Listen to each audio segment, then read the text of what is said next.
Simpsons Index, an online spreadsheet that is also a podcast. This is the podcast. Coming to you out of SideQuest Studios, this is the Simpsons Index, episode 190. Hello out there, I'm your host, Elliot J. O'Neill, and joining me in SideQuest Studios here as always, except when he's not, is BT Calloway. Hoi hoi. And once again, joining us is the Pauls from One Good Thing, Paul Salt. Paul! And Paul Goodman. Wow, they're like Pokemon. Jesus. Gotta catch 'em, Paul. And yes, this is the Simpsons Index. This is a podcast where we watch and review 3 episodes of The Simpsons at a time, but there is a twist. Each episode must come from a different decade.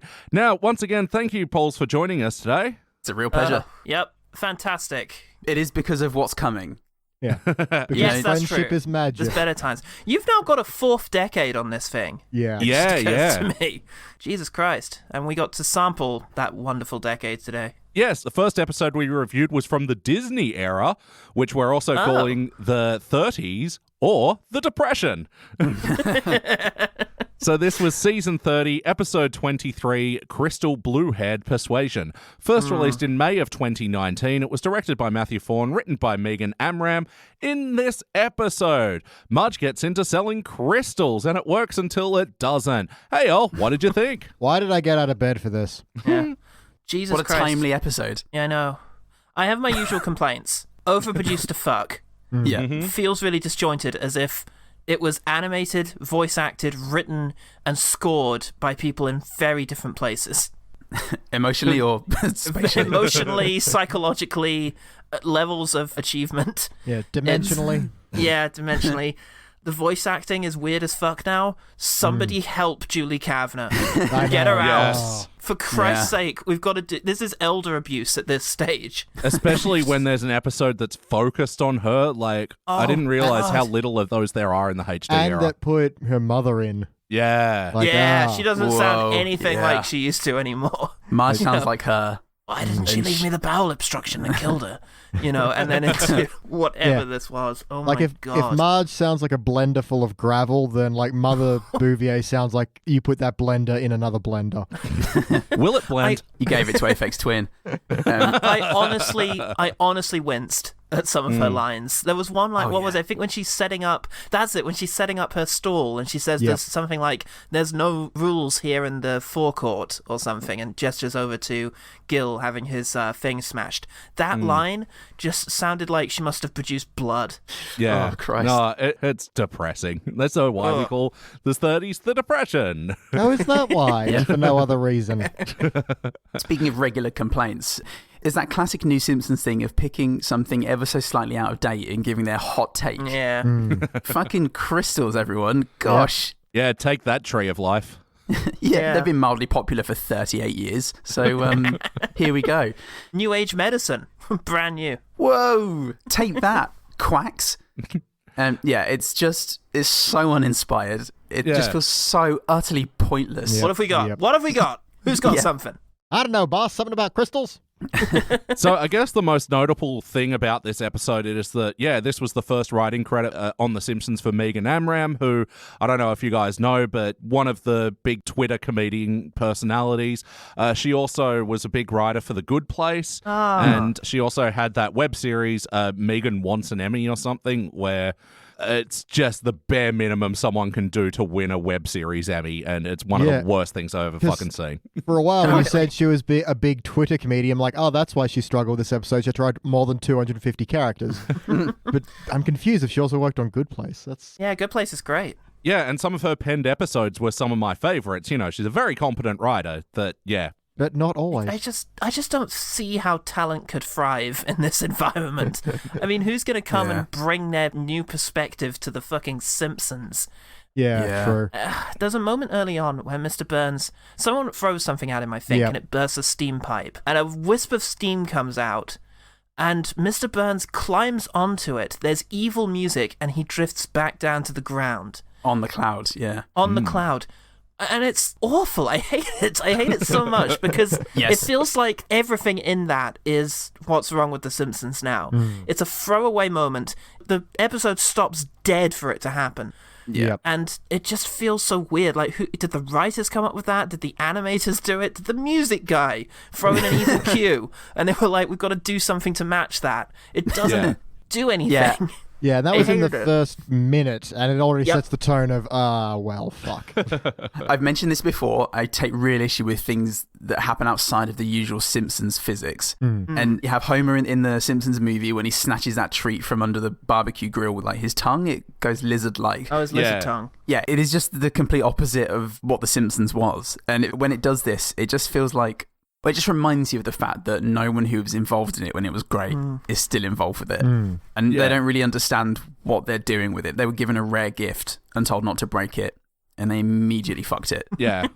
Well, I mean, the writing for The Simpsons as well, like, it's hard to pin it all on Megan Amram because there's like a team of like 20 to 40 writers Try on the that. show. Yeah, and who knows? try. Who knows what she handed in and what they then did with it? So But, True, yeah. you know, we watched the season 32 opener, which was written by an outside writer, but that was a script that he wrote, then handed into The Simpsons versus this one, which was produced in... But anyway, the point is that season 32 opener was pretty good. Yeah. Like, Oh. so, like, fresh writers can bring something, but yeah, I think when it's produced internally like this, it's still going to fall under the same traps. I've not seen any... you've invited us a few times to do this, and I do wonder if you pitched some particularly bad episodes to us, or if these really are representative of what the later seasons are. if anyone can find one good thing, it's you guys. Well, I have 5, so I guess we'll get to them Oh, eventually. nice. But I only had about 2. Far out. 4 for me. Well, that's why they're good at this. But no, this episode I essentially picked at random because I haven't Okay. seen most of season 30 at this stage. So anyway, let's Right. look into it.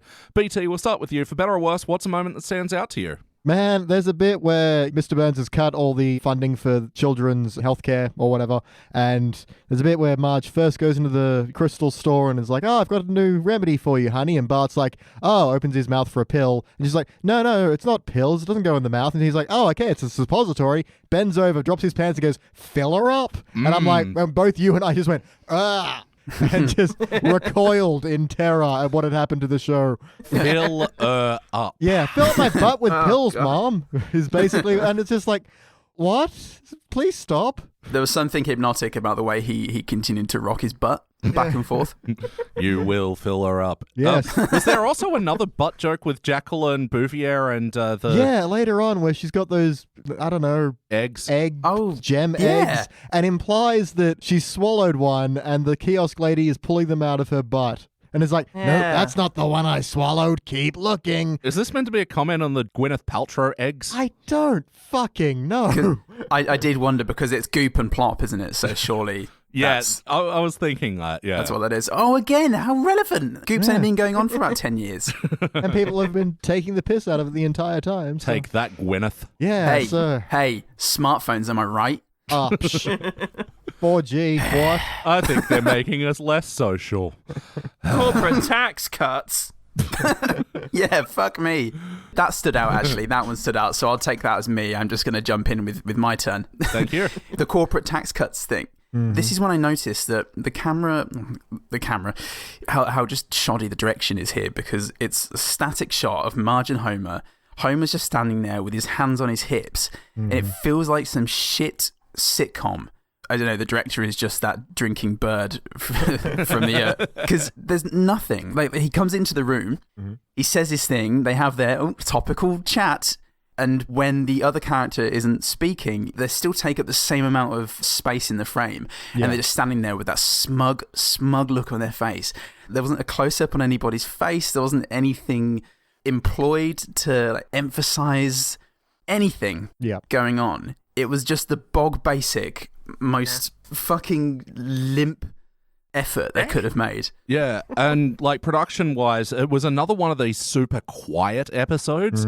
Like, yeah, in addition to the visuals just being so static and boring, so was the sound design. And so coming back to something you were saying, like, some of the actors felt like they were recorded in different rooms entirely. Yeah, definitely. There's definitely a disjointed sense that they're not riffing off of each other. To some extent, it feels like Julie Kavner is saying the line as is most comfortable for her to say. So there's no room for performance, really. There's no room for, like, good twists or good delivery. She's just getting it out in a way that might mean she gets to speak to her family later on. Sorry, I'm so depressed about Julie Kavner. Yeah, it hurts, man. Well, because I did notice that too, and it sounded like, I mean, not that she fucked up any of her lines entirely, but just some of her dialogue was a bit muddy and unclear at times. Yeah. How about you, Salt? What stands out to you for better or worse? Okay, I have 6. So, first of all, Werner Herzog, get the hell out of here. This is not a good use of your time. No. One of the guest stars of this episode, Werner Herzog.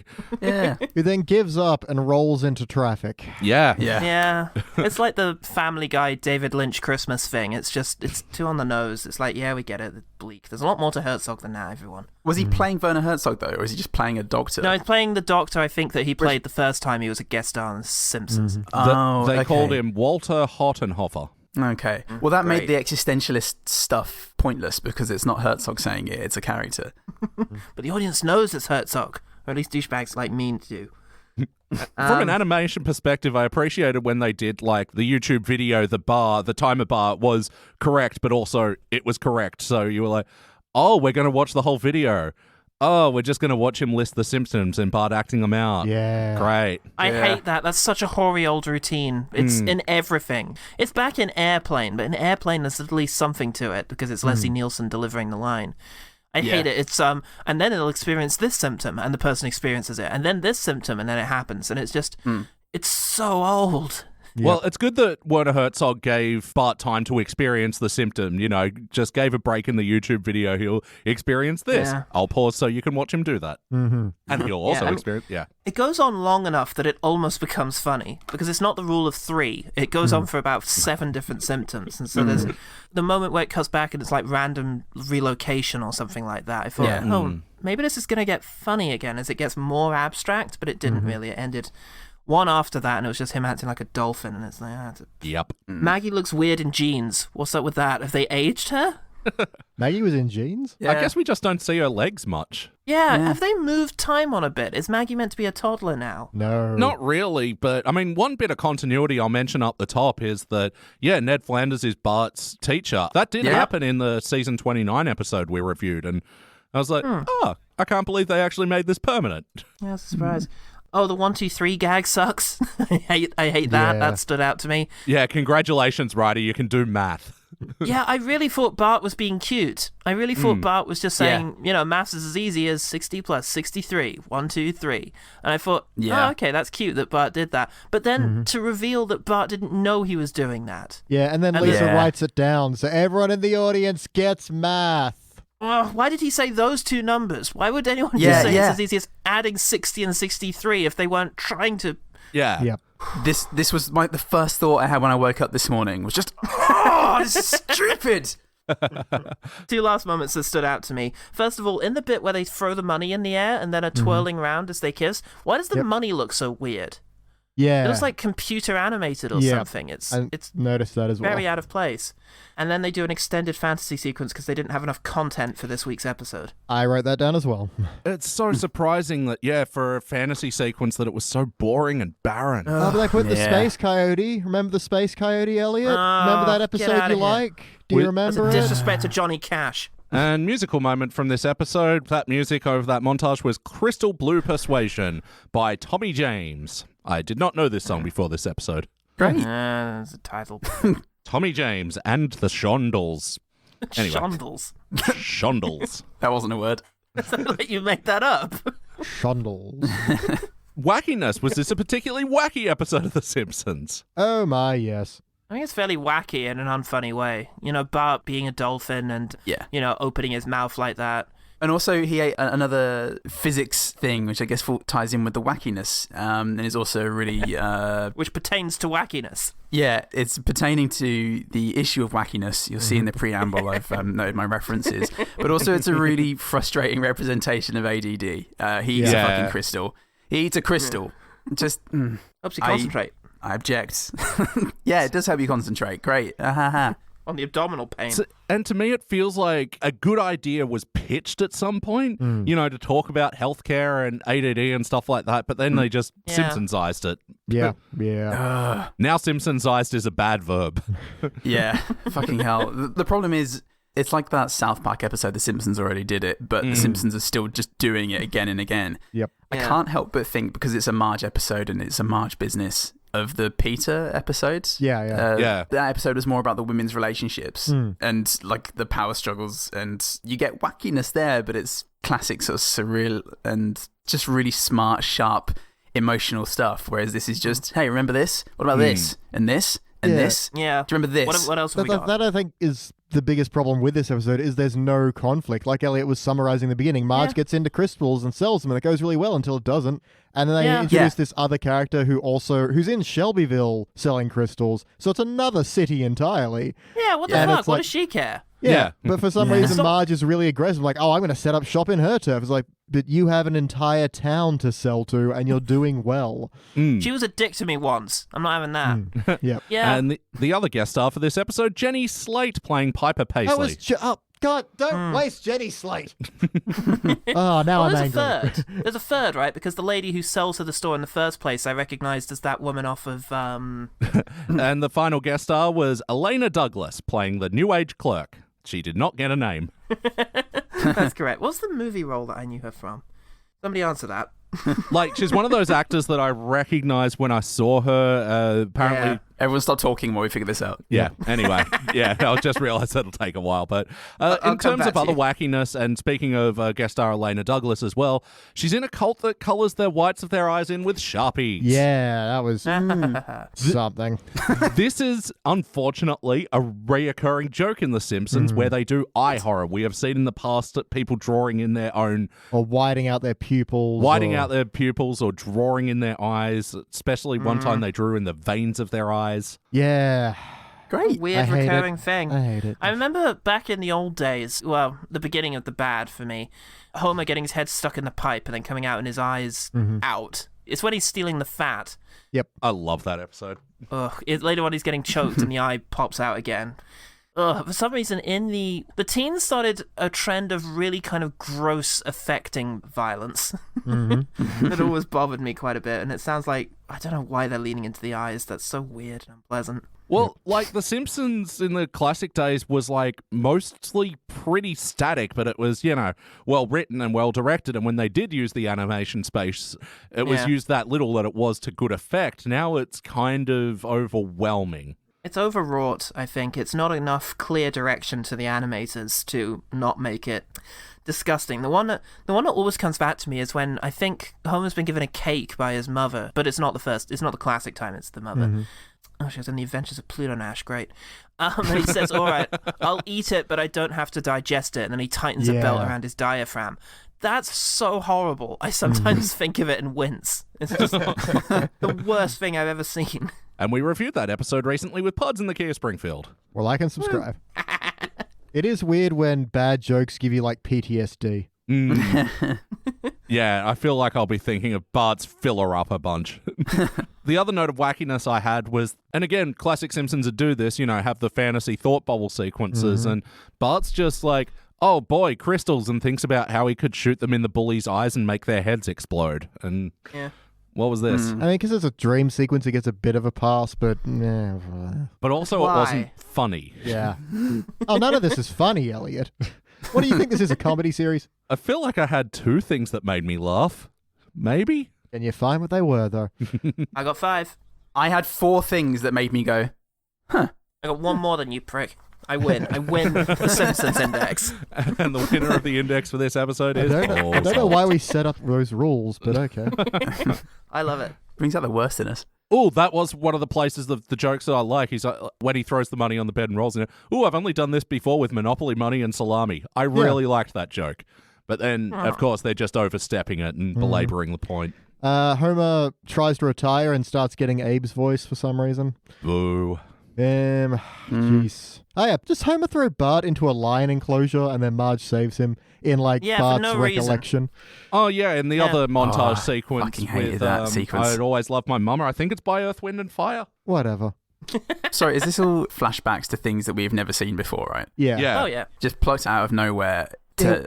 when I Lisa- don't know if this was meant to have emotional heft. Well, it was or meant not. to, because Lisa's all like, hey, how dare you, lie to Mom? She's been the one person that's always supported you. And Bart's like, oh, yeah, remember that time Homer threw me into your the lion 3 gags. enclosure so I could be ripped limb from limb by lions? I really And Marge needed her ran- support that day. And Marge ran Yeah. in with a whip and a chair. Like, compare Do you that to remember something like the episode where Ice- I was going to say the ice hockey one, where Exactly he's the just moment, yeah. remembering when Lisa put a Band-Aid on his boo-boo. And Yeah. that's Yeah, it. and Bart gave her a bit of his ice cream. And Yeah. it's not a gag, it's sweet. It's that when Simpsons had actual emotional resonance and it wasn't just, Yeah. we need Bart to feel bad about this for plot Yeah. so we can set up the next gags. What's something a mother would do for a child that they would always remember? Being safe from wild animals, I feel like, really resonates. Classic mom stuff. But then when you also needed more conflict or trust or time with Marge and Bart in the rest of the episode Yeah. to set that up, There was no hint that was coming. it was so forced. I feel like we're segueing naturally into the heart of this episode. But just before we do, I'll Always Love My Mama was a song by The Intruders. Weirdly threatening name for a song called I'll Always Love My Mama, but whatever. Yes, hello. Welcome to our show. We are the Intruders. So how was the emotional resonance of this episode? We got this classic Marge starts a thing, gets a bit of independence and starts making her own money and stuff, but yeah, it's not working out in the end. How do we think the emotions were in this episode? They're bad. Again, you just compare it to earlier episodes, and I'm glad, Goodman, that you raised the whole pretzel episode thing, because the moment where Marge looks like she's failing is actually really affecting. Remember, she's at the kitchen table, and it's just, you just can't compete with the little guy. Yeah. And Lisa just says something like, oh, Mom, no. And she says, Yeah. dinner's in the oven. If you want some butter, it's under my face. Which is a funny line, but also really sad that she gets really despondent. It's an actual emotional moment. Yeah. And there's the line before that of aim low, aim so low, even if you succeed, no one will care. And it's like, ow. Yeah, that's fucking brutal for a mother to say to her kids. And Yeah. it's like, that's a real moment. And the idea that this was actually secretly a Bart and Marge episode is so underplayed that when Lisa is saying it's worse than that, Bart, you've betrayed the one person who always entrusted in you, I genuinely thought, Flanders? He's the teacher you lied to. Is this going to be you and Flanders having a thing? Like, no hint. There was no hint that that's where this was going, this episode. There's a telling line where Bart gets found out by Lisa and she goes, it would have taken no more effort to study and get the grades yourself. And I thought, yes, and it would have made such a better episode. Remember Bart gets an F? Remember how good that was? Remember when he had to struggle for something, and it was really nice, and and that could have also played in with his relationship with his mum. But no. You know what? No. You know what irritated me about that is that I thought that she was preempting a note I was writing down.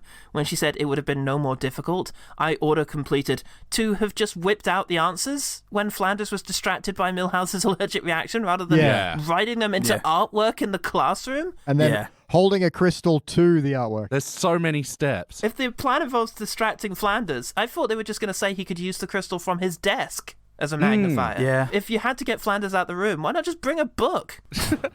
And it's such a convenient plot as well. And that's what sort of frustrates me about their inclusion of this Piper Paisley character at the end, because it feels like it's trying to distract you from the fact that they didn't think about an actual out for Bart's story and also Nelson and Luann's positive effects of the crystals. Yeah. Like, they didn't think of an actual out for any of those things. It was just, it was working until it wasn't, They basically. barely thought of an in, because there's no real conflict even when Piper Paisley does show up. Yeah. I'm going to get really nitpicky here, where she makes a joke when she comes in about being too Botoxed to show negative emotions. But then once the joke's done, she just goes straight ahead and starts emoting, and like anyone would. Yeah. And if that was just one thing, then that would really be me looking for something wrong with it. But it just shows such either it's complete lack of care or disconnect between the writers and animators. And it is indicative of New Simpsons as a whole, I think. It's just, here's a throwaway joke, Botox, let's rag on people who get Botox. And then fuck it, that's done. We can go on to other things and think about other things. Don't worry about it. That was a joke. It doesn't have to mean anything. Yeah, like we reviewed a new episode recently where Abe goes, I can't raise my left arm over my shoulder anymore, and then immediately proceeds to do exactly that.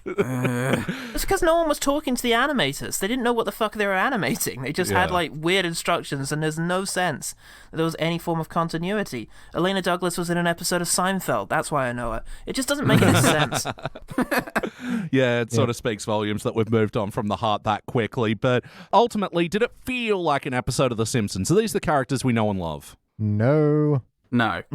It feels like an episode of The Simpsons, because unfortunately that's been tainted now forever. Yes, this is exactly an episode of The Simpsons now. Yeah, I mean, again, we just have to compare it to old ones, but, Bart lying to Marge has been played before for great emotional effect. Marge going into business has been done before to great emotional effect. Not even that. Yep. Marge bribes a cop in this episode, and it doesn't matter.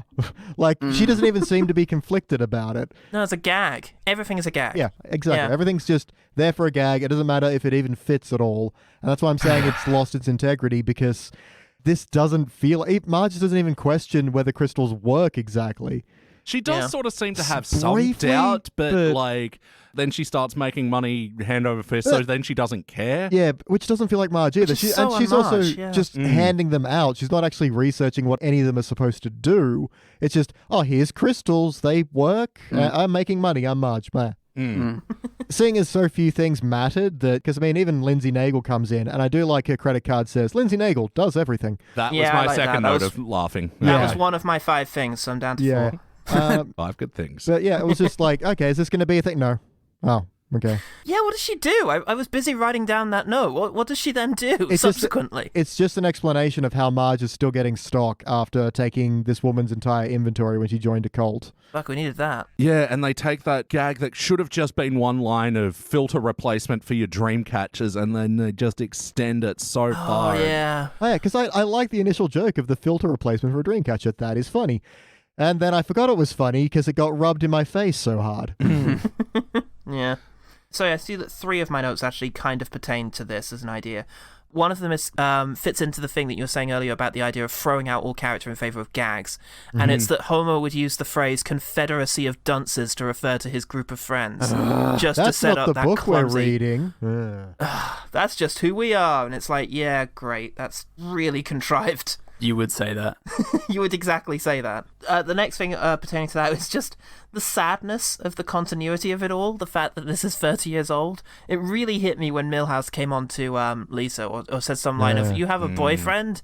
Why didn't you tell me? And it's just like, my God, Milhouse, you've been pining after this girl for 30 years. It's so sad. That was actually one of my good things. I actually thought it was adorable Milhouse. Really? Lisa has a boyfriend, and this is how I find out. I think it was just familiar. Milhouse the staging of it all was so bad. He just appears from the other room and yeah, there's no. I mean, they've been doing shit like that for a while. For no reason. Here's a poo. But it felt so grim for me. And the other thing is, was El Barto ever a reference to something? Because the whole Simpsons was meant to be a parody of things like the Waltons and the fucking The Cosby Show. Was El Barto ever a commentary on something or like a riff on something? It's so old now, it's just completely forgotten, and it's just continued arbitrarily out of a self-propelling cycle of just pouring the same shit in. Yeah, I thought the joke with it was always that it was such a bad nom de plume that the town never figured it out. It's like, who is this mysterious vandal? Yeah. Because I remember El Barto featured prominently in a Simpsons comic book I read when I was a very small kid. I think it was the Bartman collected graphic novel of Bartman-related stories, and there was an El Barto thing in there. And it just made me sad that this has been going since I was a kid. Well, I know what you mean, because when Bart scribbles El Barto on the glass of the shop with a crystal, I'm like, this is meant to be a mystery, and you're just doing it in front of people. Yeah, exactly. But whatever. Yeah. Doesn't matter. It's all for jokes. Burn it all. For jokes. Yeah. Do you remember El Barto? Remember that? Remember Space Coyote? Well, here's the Space Coyote eating a Roadrunner. Remember Roadrunner? Yeah. Fuck. You don't? Oh, dear. Well, we like to think that we could salvage most of these things, so let's explore that. Goodman, we'll start with you. What would you like to change about this episode? Jesus. So everything that we've spoken about until now Do that differently. would be great. Yeah, if all of that could be the opposite. It just needs consistency and sympathetic characters and arcs that make sense, and it needs to remember why it's doing it, and or just the thing that Paul says every single time we do this, which is just to stop, just to cancel itself and go away. Be the last episode. I think that would really redeem quite a lot of it. We're still waiting to hear if 32 is going to be the last season. We're 6 months away from the end of 32, and we're not quite sure if 33 is happening yet. It is in production, but they haven't actually greenlit it yet. Trump's leaving. Just make it the year. Come on, make 2021 the year when we just fucking let go of all our baggage. our flabby old, unusually yellow baggage. How about you, Salt? What would you like to change about this episode? I was going to say end it 30 years ago, 20 years ago. We don't have to destroy all of The Simpsons, just the last 24 years. True fans only like seasons 1 and 2. This is so hard. It's like starting from scratch. The heart is all borrowed from better episodes. The comedy isn't funny. Maybe I'd forgive it if it had the exact same plot structure if the gags were good. Maybe I'd get on board with it. But, it's so hard. Okay, you want to fix this. Yeah, make it funny. Make with a laugh. Make it funny. Make it less produced. Yeah. Take out, like, almost all of the music. There's so much music going on, and it just... But it's not like a score. It's just those on-the-nose music choices, and there's no real score to this episode. No, it's just... I hate music and comedy in relation to each other. It so rarely works. Oh, come on. Someone getting hit in the butt while a timpani plays? Boom. That's some fucking good shit right that's there. classic. That's more Foley. Yeah, true. That's in league with a trumpet. Wow. God. Trombones and timpanis. New podcast. BT, what would you like to change about this one? 2 main notes. One is to just keep that Marge-Bart conflict and get that in way earlier and make it, be about whether or not you tell her and yada yada and have that in there. Make it so a that thing. drives the heart at least. Or even there's something to be mined from the idea of... Because you've got kind of 2 people who love crystals. You're kind of old school hippies and you kind of new age yoga moms and stuff like that. So maybe have that as a thing because you've got this Jenny Slate character who is wasted, who comes in and doesn't have a conflict at all. So maybe make it a bit more of a, she's this young, hip version of people who care about crystals, and Marge is more your homeopathic version. I don't know, but it's an idea. It's conflict. It's something. You got something there, sort of old new age hippies. Yeah, versus new age. Versus new kind of Instagram generation Yeah, goop. exactly. The goop styles. Yeah, there's something there. Well, yeah, because what I was going to say, cut Piper Paisley and figure out an actual out and maybe give us a little bit more of Luann and Nelson's mum, like, coming to Marge for advice as well, which is just hopelessly underqualified for. And she's just sort of doing her Marge best intention sort of stuff, which is, I love it. I love it when Marge is really rubbish at giving advice. Remember the whole Bart when he saw the murder? Well, the listen lady, but also when Bart comes to her to ask advice about lying about having seen the murder or the not murder. Oh, yeah. Fuck. Your uncle used to have a saying, shoot 'em all and let God sort 'em out. Unfortunately, he put his theory into practice one day. It took 30 armed marshals to bring him down. Let's never talk about him again. That's so good because she means well, but she's so useless in that moment. And I love that. One of my favorite Marge moments. Yeah. Well, that's it. And, Marge is sort of this character that is more traditional, almost conservative in that way, but it's mostly because tradition and stuff has worked for her. And, it's why she has a bit of a weirder relationship with Lisa, because Lisa's, got all these crazy, weird new ideas and stuff. And Boys, Lisa. Girls kiss boys. Exactly. I love that. One of the very early episodes, it might even be season 1, it's Lisa being sad. Yeah. And Marge trying to get her to fake being happy and then deciding, you know what, no, maybe that worked for me, but for you, if you want to be sad, be sad. Yeah. I love that. Yeah. That's such a great cross-generational bit of communication there. That broke hearts when we did that episode. Yeah, and this sort of stuff is ripe for being able to challenge Marge's sort of beliefs in that sort of thing, but yeah, this episode just hopelessly doesn't. All right, and now it's time for everyone's final notes. Oh, wow, we haven't done a theme song for so long. Now it's time for our final notes. Everyone's final notes. Yay! Goodman, we'll start with you. What are your final notes? So they're just things that almost made me laugh. And then on reflection, I wonder if they should have. It might have just been islands, oases in this horrible arid desert. But when they're talking about Mr. Burns takes child health care out of their insurance plans, and later on Homer says, I have 3 kids and they all have health. It's not classic Homer, but there's just something about it and the bluntness with which it was delivered that just stirred something. Yeah. You recounting it made me smile, and I think that's evidence that there's a joke in there beneath the delivery. It was unexpected. This only got one more, and it's probably the worst one, actually, but here we go. It's when Gil's kiosk is broken and Otto's living in there, and he goes, oh, you've been living in my kiosk all this time? And Otto says, if you call that living. Again, it's not a very Otto line, but it was snappy, at least. Yeah, but it's this new Simpsons is a sketch show now. All right, here's Gil. Let's do a pathetic Gil thing. And Brilliant. Yeah. Do you remember Gil, everyone? Catchphrase comedy. How about you, Salt? What's your final notes? All right, I got 3 left. 3 jokes that I quite liked. Again, no laugh out louds, but I can acknowledge that is a joke. That is a joke. That is joke. Ha ha ha ha ha. I like the fact that Bart fucking staples his test to the fridge. Yeah. That's quite good. A nice satisfactory clunk. He just staples his test onto the metal fridge. And relatively understated as well, which is unusual for a new Simpsons joke. Yeah. Yeah, I was wondering if at the end of the scene, like, the staple would fly out and, like, neon would spray everywhere and they'd all start swinging about the place and getting goofy, and it's like... Yeah. But they didn't, and I appreciate that. And my final one, at the very end of the episode, after Marge rescues the woman... What was she called? The, She didn't have a name. She didn't have a name, the crystal vendor. She says, I thought you were just getting massages. And she says, those were good. And it's, that's amusing. Yeah. Yeah, and then the episode ends with blow up the bridge, and then you hear blow up sound and a slight smile on the cult leader, and it's like, oh, did Marge just die? Yeah. Yeah, let me say this. For 20 minutes that really dragged by and felt like twice that, the ending hit me like a slap in the face. Like, oh. Yeah. There's Okay. machine gun fire and, daring escapes. No, but the ending just happened. I was like, oh, that was a joke good enough to end on. Okay. Okay, if you say so. How about you, BT? The crystal store is called FAO Quartz. I thought that was okay. It's a reference to FAO Schwartz, which is the name of a toy store. Okay. Yeah. Some of the books in the background are How to Pronounce Feng Shui and Everybody Goops. So again, sign writing here is not bad. I do like when Lisa's all, oh, the one person who still believes in you, and Bart's like, oh, the dog believes in me, and the dog's in the background just shakes his head. That got a chuckle out of me.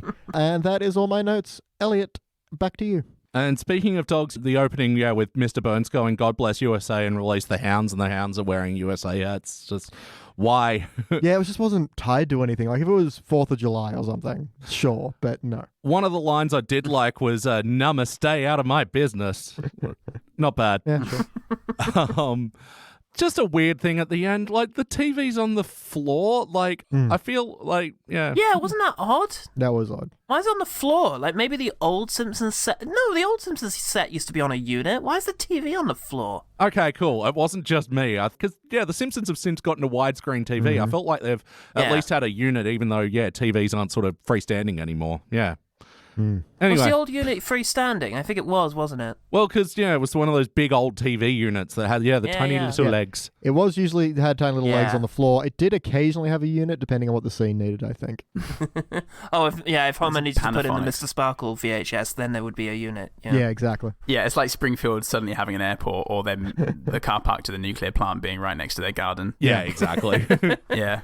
All right, it is time to rank this thing. On the Simpsons Index, we rank using our 6-point scale, which starts down the bottom at failure. Maybe if the episode was... You don't need to explain the others. Oh, okay. Well, if that's the case, I'll go... No. The next one up, if it was just meh, participant. But for the positive rankings, you go, okay, bronze, good silver, excellent gold, but for the best of the very best, you give cubic zirconia. I'm going to go first. Let me show you how it's done. Look, I'm failing this one. Technically, I think this is typically an episode that I probably would give a participant to, because the story at least flows and moves and doesn't feel like it's all over the place like a lot of bad episodes, but it just doesn't live up to any sense of potential, and it was so boring and dour and depressing to watch. It was just, it was so unpleasant. How about you, Paul Goodman? Oh, it's a big fat fail for me. It is barren. It has nothing. Just, I don't ever want to see this again. I don't want to think about it again. It's just exhibit A for why The Simpsons should not be going still. I've just realised I forgot to ask, would you guys watch this one again? No. Oh, yeah. All right, so a big fat failure from Paul Goodman. How about you, Paul Salt? Cubic? No, I'm just fucking with you. No, it's a fail. I felt very annoyed during. I haven't mentioned so far. Actually, I watched it with my family. Oh, Really? Yeah, and we just watched it in stony silence. My family loves The Simpsons. We have 3 through 7 on DVD, and we watch them fairly regularly. But we got nothing out of it. And I set it up for them, saying, "Okay, look, the best way to do this, because they haven't watched it since the teens." I said, look, the best way to think of this, the healthiest way to think of this, is it's like a really bland American sitcom that just by weird coincidence everybody looks like Simpsons characters. Oh, man, I am so sorry that I bogarted your family's entertainment that evening. It's fine. We'd have done something worse if not. yeah, I do find the idea of like the Salt family gathering around a TV for either this or the One Good Thing movies oddly charming. Yeah, was it a step up from a Christmas wedding tale? Whatever the fuck. Having listened to that episode, I feel like it might have been. Shorter, at least. It was shorter. How about you, BT? What would you like to give it? This is one of those ones where I feel like I'm A, going to forget it, and B, have so little to care about that I'm steered away from failure just because I usually reserve those ones that I aggressively hate. And it's one of those rare instances where I would mean participant to be more insulting because it's so bland, I don't even hate it. This one is just, it's numb, and it makes me numb by watching it because it just doesn't try and it doesn't care, and there's so little there. So I am going to fail just because that's the way our ranking system works. If I could like participant asterisk, participant and meaning like actually worse because there's so little to it, I would, but we don't have that, so fail. You need another ranking of neither agree nor disagree. Yeah, a ranking of just like the face, when it's ranked by faces, the one that's just like a line to represent the mouth. All right. Well, that means with 4 failures, we are giving this a unanimous failure. This episode is getting the index finger. It will be, so far, the 4th episode from season 30 that we've given a unanimous failure. It'll be joining Bart's Not Dead, where Bart does a Christian movie based on how he came back to life, and it stars Gal Gadot. Oh, fuck. Oh, God. I thought that was some sort of riff on Paul's Dead, from the Beatles. No, it's a God is Not Dead God's riff. Not Dead. Yeah, Kirk Cameron. I'm going to kill myself. Also, it'll be joining 'Tis the 30th Season, which is a really half-hearted Christmas episode. And I Want You, brackets, She's So Heavy, where Homer carries Marge up the stairs and then breaks his back, and then they're talking about how Marge is fat for the most of the episode. No, that's barely even the touch point. Like, Marge strains her ankle, and then Homer has a hernia, and Marge finds exercising therapeutic, and you need to join me in exercise, Homer. And Homer's like, I have a fucking hernia. That's not what you do. Yeah, God. Fuck, that was terrible. All right, and before we move on, is that reputation justified? Is that reputation justified? Old mate Dennis Perkins from the AV Club. Dennis the Wild Card Perkins, what did he do? B-. Fucking hell, Dennis! So this is pretty well, like, if we're translating from our scale, this is pretty well the AV Club's bronze. And he says, Crystal Blue-haired Persuasion left me feeling tired. Not because it's a bad episode necessarily, it's above average. As far as the season 30th episode of The Simpsons goes, the overall feeling left after the 30th Simpsons season finale is more one of rueful resignation that, for all of the show's pedigree, its occasional flashes of former glory, and the ever-hopeful optimism of the lifelong fan, the long-awaited Simpsons renaissance is just never going to come. Dennis. Bronze. Isn't that every episode you review now? What is the point in reviewing individual Simpsons episodes? Can we contact Dennis? Sorry, guys. To be entirely fair, he is kind of right. About that a minute. He is kind of right in the sense that this is more a better episode of season 30. That doesn't make it like positive B+ worthy. It made you tired, Dennis. That's not a good thing. You can't just lower the bar on a whole season. Yeah. Like, imagine if they'd have done that for Dexter or Thrones. Well, exactly. Based on a season 8 episode of Game of Thrones, this was fantastic. It's like, no, that's not a scale you should work on. You should have something a bit better than that. I just like to walk back my earlier comment and say there's a great deal of merit in reviewing individual episodes of The Simpsons, and everyone should appreciate those who do. Depends if you have an angle in a spreadsheet. It's like asking, how did your date go the other day, Dennis? Oh, she stole my dog and shot me in the leg, but hey, didn't burn my house down. B+. Better than Sandra. Yeah. Of all the people I met in the militia, she's definitely one of the nicest. Of all the people who have stubbed a cigarette out in my eye, she's probably the nicest. God damn. Wasn't the worst, Colt. They didn't have to colour our eyes in with Sharpies. Christ. Yeah. All right. Now we're going to move on to the next episode, which at the time of recording, I haven't decided what it is yet. So, mystery. Whoa. We'll be back. No plan. Chaos.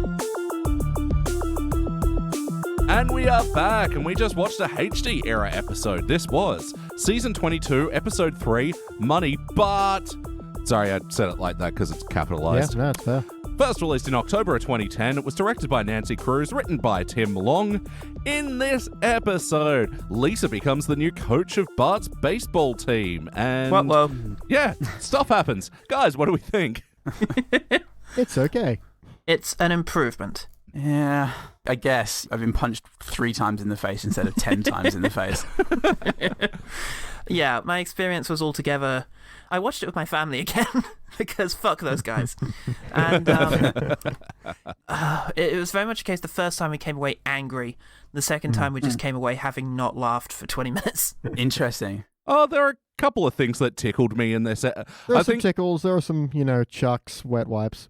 There were some jokes I liked, and when they happened, I dutifully wrote them down and then continued to watch the show. I think I had more laughs in the last episode, the one that annoyed me more. Yep, this one did not make me laugh at all. I felt dead inside at the end of it. It was less bad, that's for sure, but it was not a funny episode.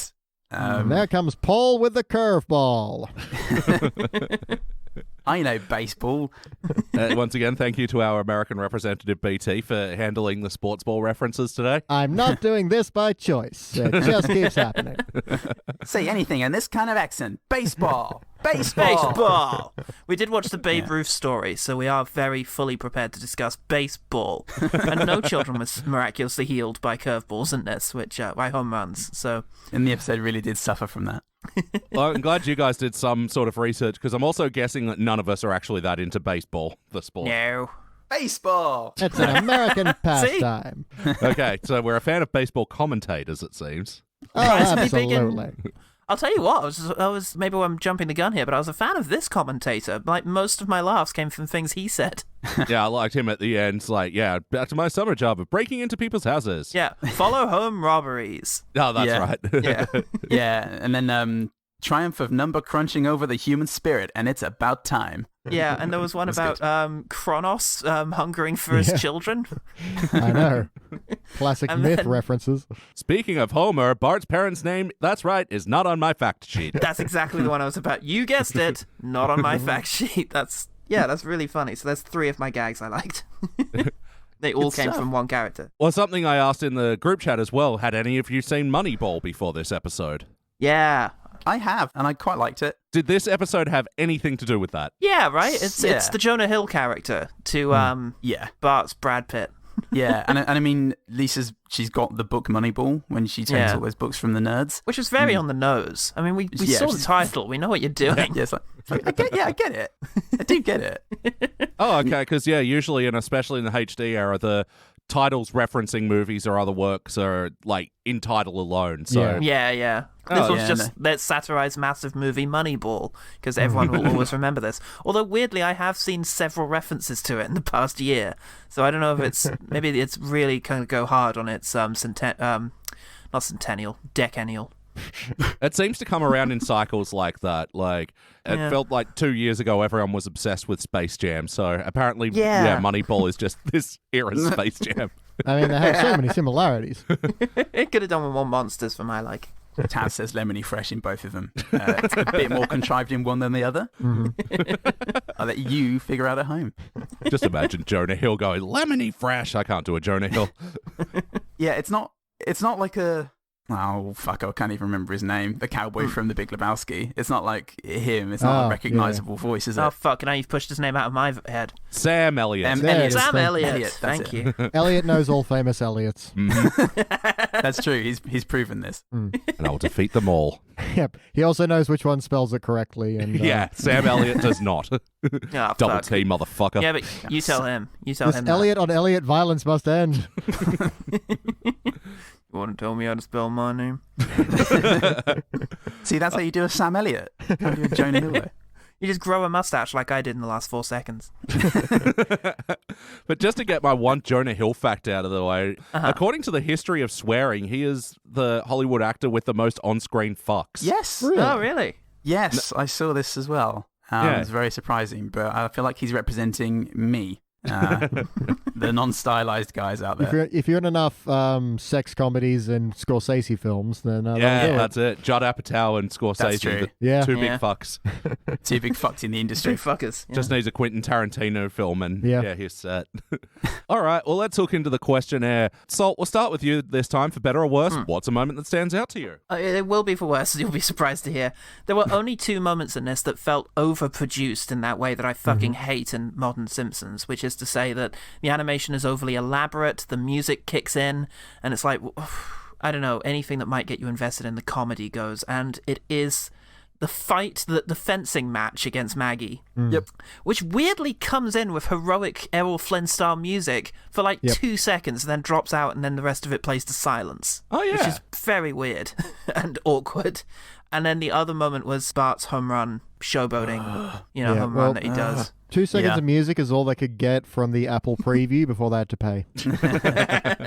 They're really running this on a budget now. They spent most of the money on that fucking couch gag.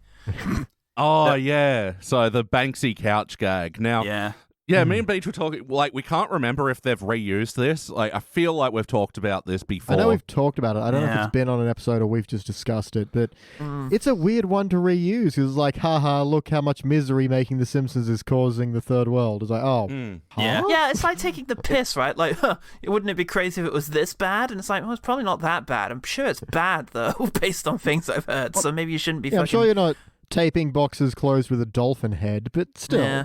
Well, Banksy's going to be, he's going to make a statement when he's doing it. Yeah. So that's one thing, that's fine. But then when you give it to The Simpsons as your idea and they go, let's run with it, it just feels like it's Tony Blair on The Simpsons again. Yeah. It feels like and obviously Fox didn't step in to cancel it.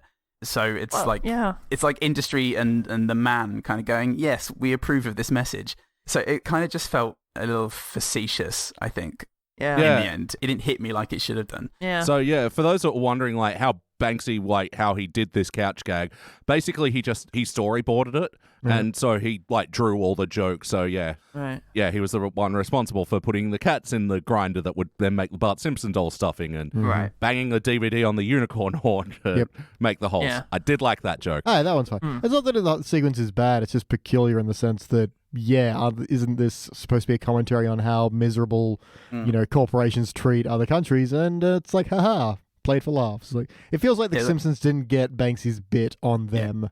Yeah. Yes. It's very, are you ready to fucking laugh, guys? Are you ready to enjoy this comedy show? It felt like they were Let's get letting into themselves off the hook by making a gag of it. Yeah.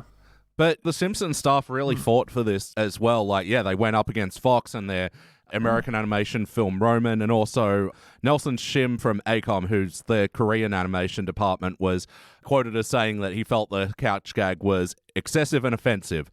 And they did say no way on a few jokes, so there were some things that vetoed. And it does surprise me the things that made it through, but... I feel like Golden Age poked fun at it in a way that was much more subtle.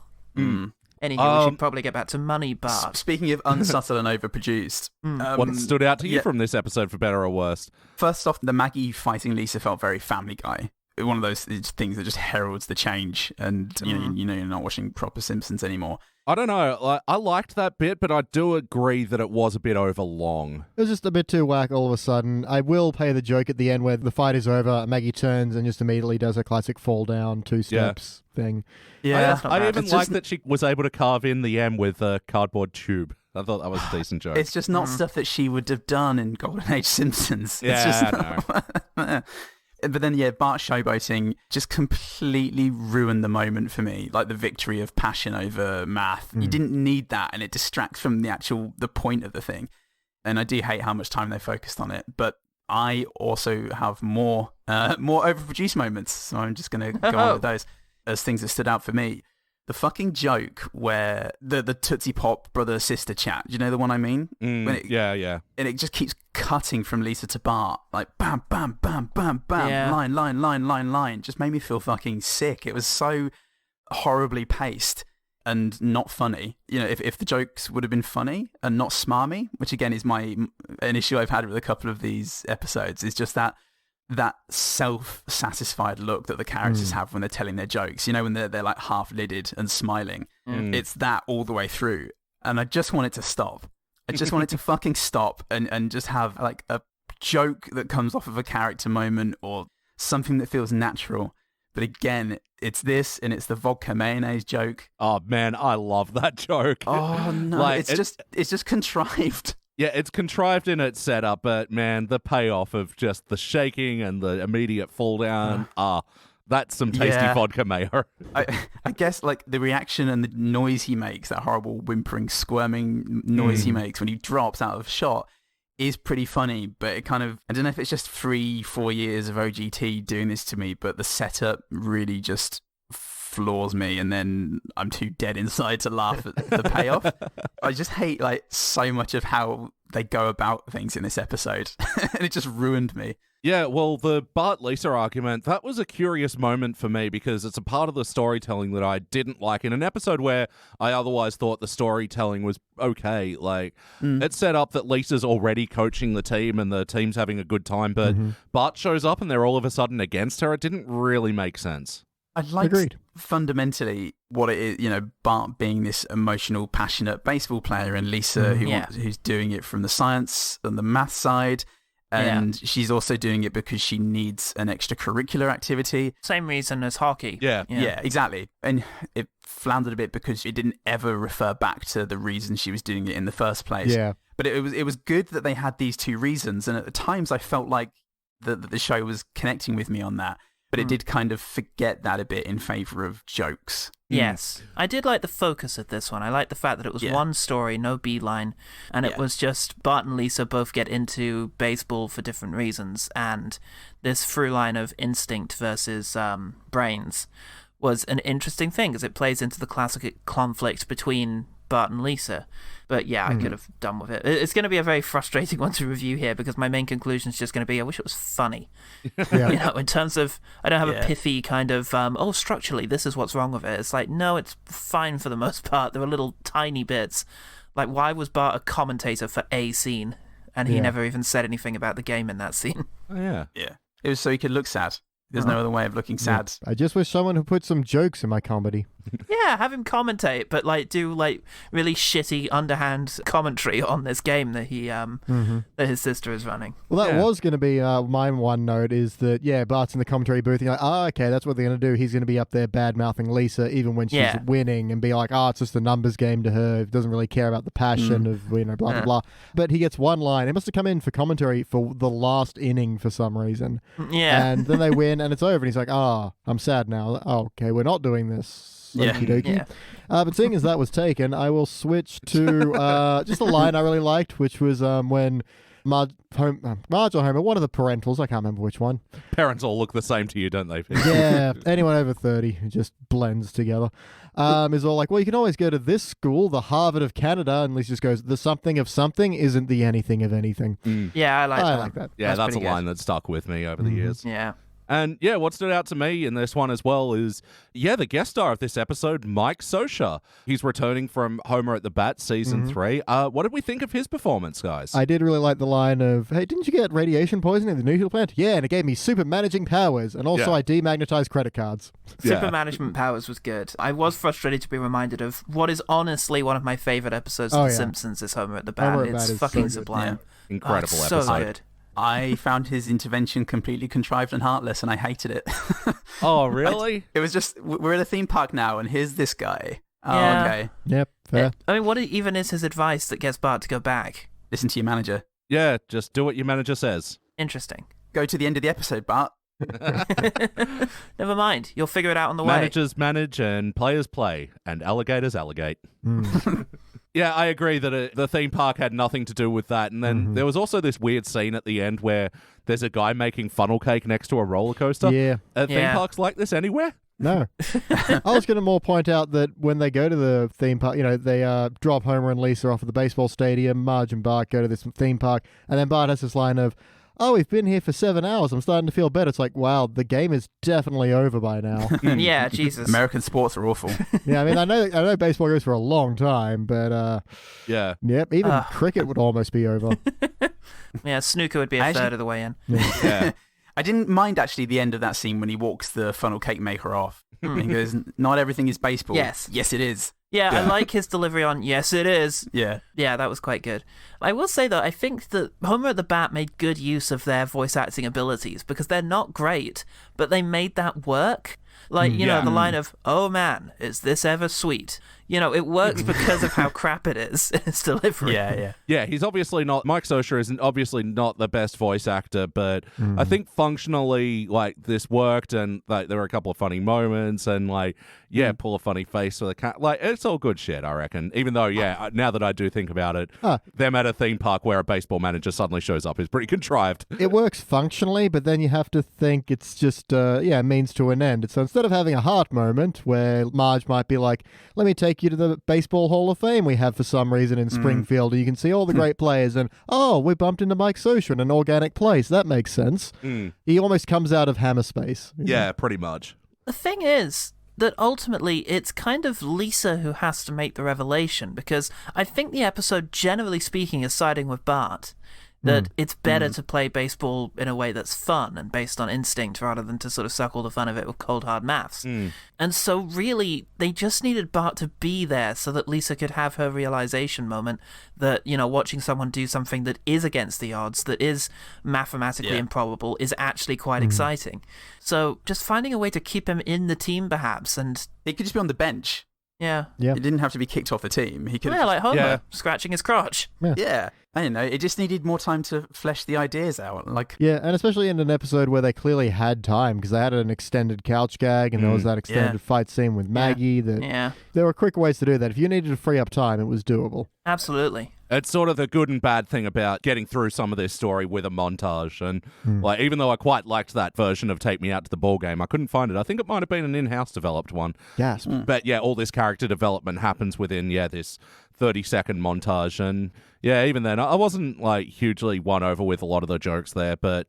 I don't mind montages. I'm sure early Simpsons used them as well. It just can't be your only like storytelling device. I mean, this is just proof to me that it was the wrong direction to go. It really just needed to remember that a part of what made it so great were the characters and the story.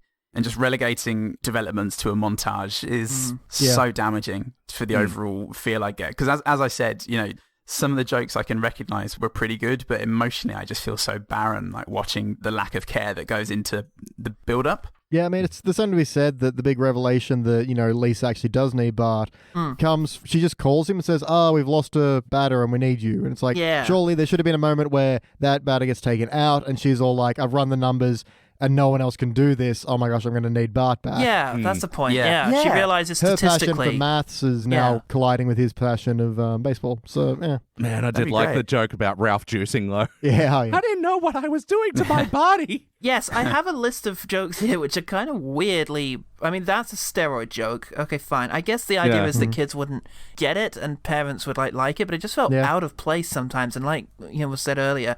does kind of feel like they're maybe going after the Family Guy crowd as well.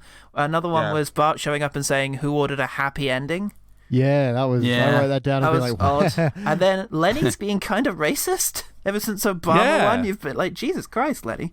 Why'd you go there? Yeah. Why'd you go to that place? Yeah. And then right at the beginning, unless I'm imagining things, I'm pretty sure there's an ejaculation joke with Milhouse and the fountain when the the water suddenly is going higher when the attractive woman goes past, and it's like, this is interesting. Gag. You see, the water is a metaphor for penis.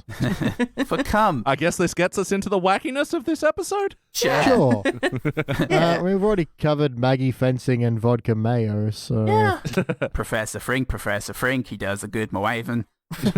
One of the things I'd say under wackiness is the nerds being at the bar, because why on earth would they be there? And I did write that down, but they do kind of cover it by, Mo saying, why did I advertise in Scientific American? Which again wasn't a funny moment, but it did explain why they were there. It's not funny now you said that. Yeah. Yeah, I don't know. I thought the nerds coming back was a welcome inclusion. Mm-hmm. I like the nerds. I like the nerds. Nice to see that Frink has friends that he gets with socially and shares one ginger beer between. Just because they share data doesn't mean they're friends. Oh. That's true. Yeah. This could be a purely professional arrangement that they have. Stat bros. Yeah, it's all about the data, not about the mater. Ooh. And he's got that fly ball way out the Speaking of the nerds, though, I do like the idea that, there's lots of different kinds of nerds. You meet some people and they can't stand fantasy or sci-fi or anything like that, but then they have this weirdly obsessive knowledge of sport and the sort of statistics behind it, and, they're just a fanatic in a different way, in a slightly more socially acceptable way. I quite like that idea. Yeah, that was cool. And they usher in the other guest star of this episode, Bill James, who is apparently the big baseball statistician and made baseball as fun as doing your taxes. Yeah. I did kind of laugh at that, actually, but then there was a weird pause after he said it. And then I noticed there was a few moments in this episode where somebody would say something, and it was pause for laughter. Yeah. And it was so weird. Yeah. I'd like to have that. Well, speaking of being too satisfied with a joke, I do notice that Schrodinger's bat showed up twice in two completely different scenes. They were very happy with that one. You see the books first when they give the stack of books to Lisa, and then later on when she's at the baseball field at the side thing, Schrodinger's bat is there again, just to make sure you caught it. So what's the theory behind that? It's the bat will both hit the ball and not hit the ball? Yes. Do you miss 100% of the swings you don't take? How do you know? It's true. There's no way to tell. Yeah, like we said, not a particularly wacky episode, especially once the baseball comes in. Yeah. But how about the heart? Bart and Lisa, we got another one of their stories, and it's also a sports story. How'd the emotional thing So now that resonate? you mention it, just like, you're right, there is nothing wacky about baseball. That's why it needed to evolve into Blurnsball. Yeah, exactly. So they spaced it up, did they? The unfortunate thing is, you're always going to compare this episode to the hockey episode. Well, I am anyway. For a Bart and Lisa story, definitely, that's where you're going to come back to. Yeah. And that is an hilarious episode. It's got the heart, the ending that definitely makes me cry. As we've discussed so many times, those two things are intertwined. The jokes succeed because of how much heart there is. And in this one, everything that the hockey episode is sort of not present in this one. Yeah. There's this one moment when the pitcher pitches. He pitches the ball, and it turns into Lisa's face. And it's, what's the line? It's like, I'm ruining the thing that you love. Yeah, it's very much a moment of, do you get the plot yet? That whole thing. But because of that, I went, oh, yeah. And I started thinking, oh, okay, there's a little bit of heart there. The thing is, Bart and Lisa were ciphers. They were ciphers for two different approaches to baseball, and they work quite well as ciphers because it does correspond to their actual characters, one being, a very brainy type, the other being a very brawny type. And yes, there is definitely something there that maybe this is, with all of the school stuff and Bart's frustration at school, this is an arena in which he can feel success and feel like he's actually good at something, and Lisa's come in with school stuff to demonstrate that sometimes he needs to not do that and he needs to play as part of a wider team. What they forget to do is tie it really back to that character conflict.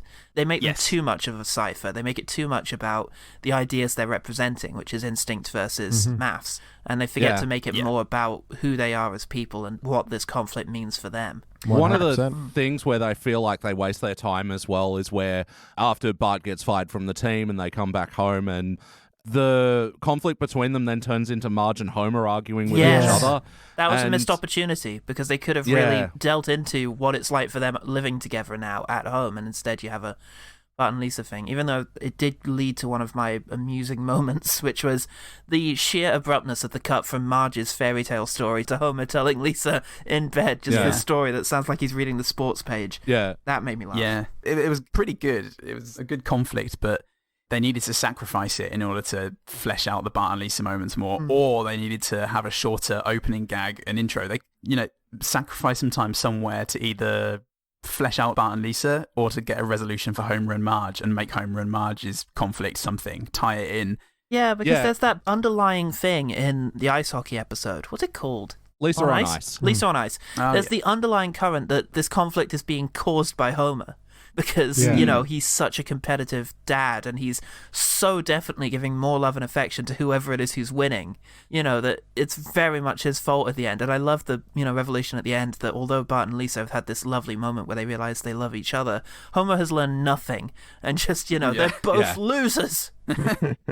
That's fantastic. Here it just felt a little abrupt. You've got one scene of the parents weighing in on it. Well, yeah, that has the benefit of it's mostly about the kid's story, and Homer sort of exists on the periphery. I think it's true to say he's an that antagonist. Part of their revelation at the end is to overcome the pressure he has put on them. Yeah. It's incidentally, It's just like they kind of just forget about it because they remember each other, and it's a very natural thing. So they don't have to have their big confrontation scene against Homer because he just doesn't matter anymore. They've discovered their kinship, And that's, to me, what's so disappointing about the Marge-Homer argument in this. And I also like pretty well all the material of the Homer-Marge argument. Like, even that little thing at the dinner table where Marge goes, and Homer's asleep and then cuts back.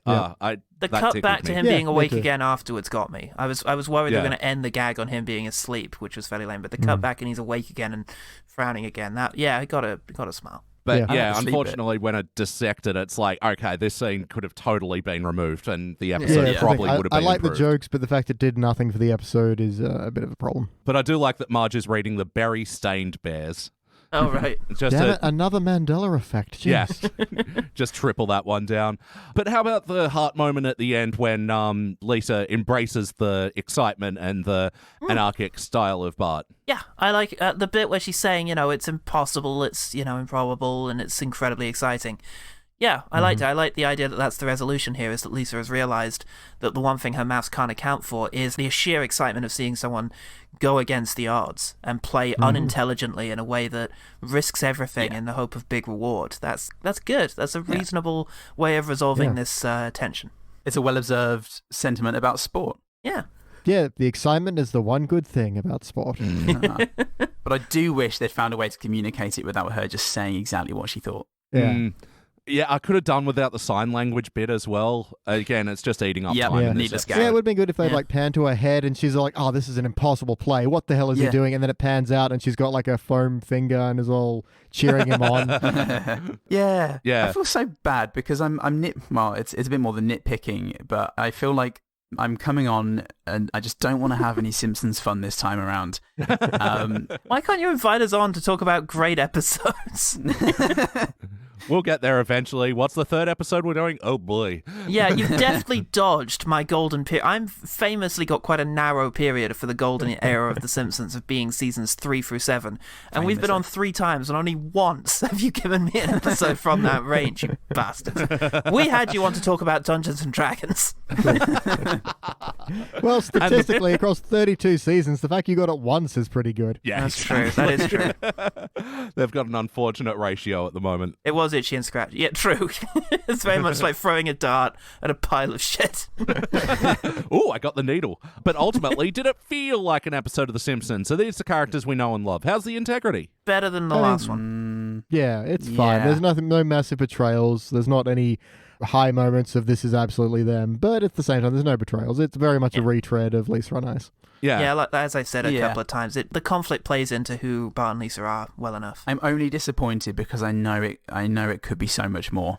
I know it's not reaching its full potential, and I'm just that teacher that they're going to hate until they get to about age 27, and then they're going to think, no, I think Mr. Goodman was right to treat me like this. Yeah, I to think push a little they're harder. about 12 years off of being able to do better. I think this is fine for their general track record by this stage.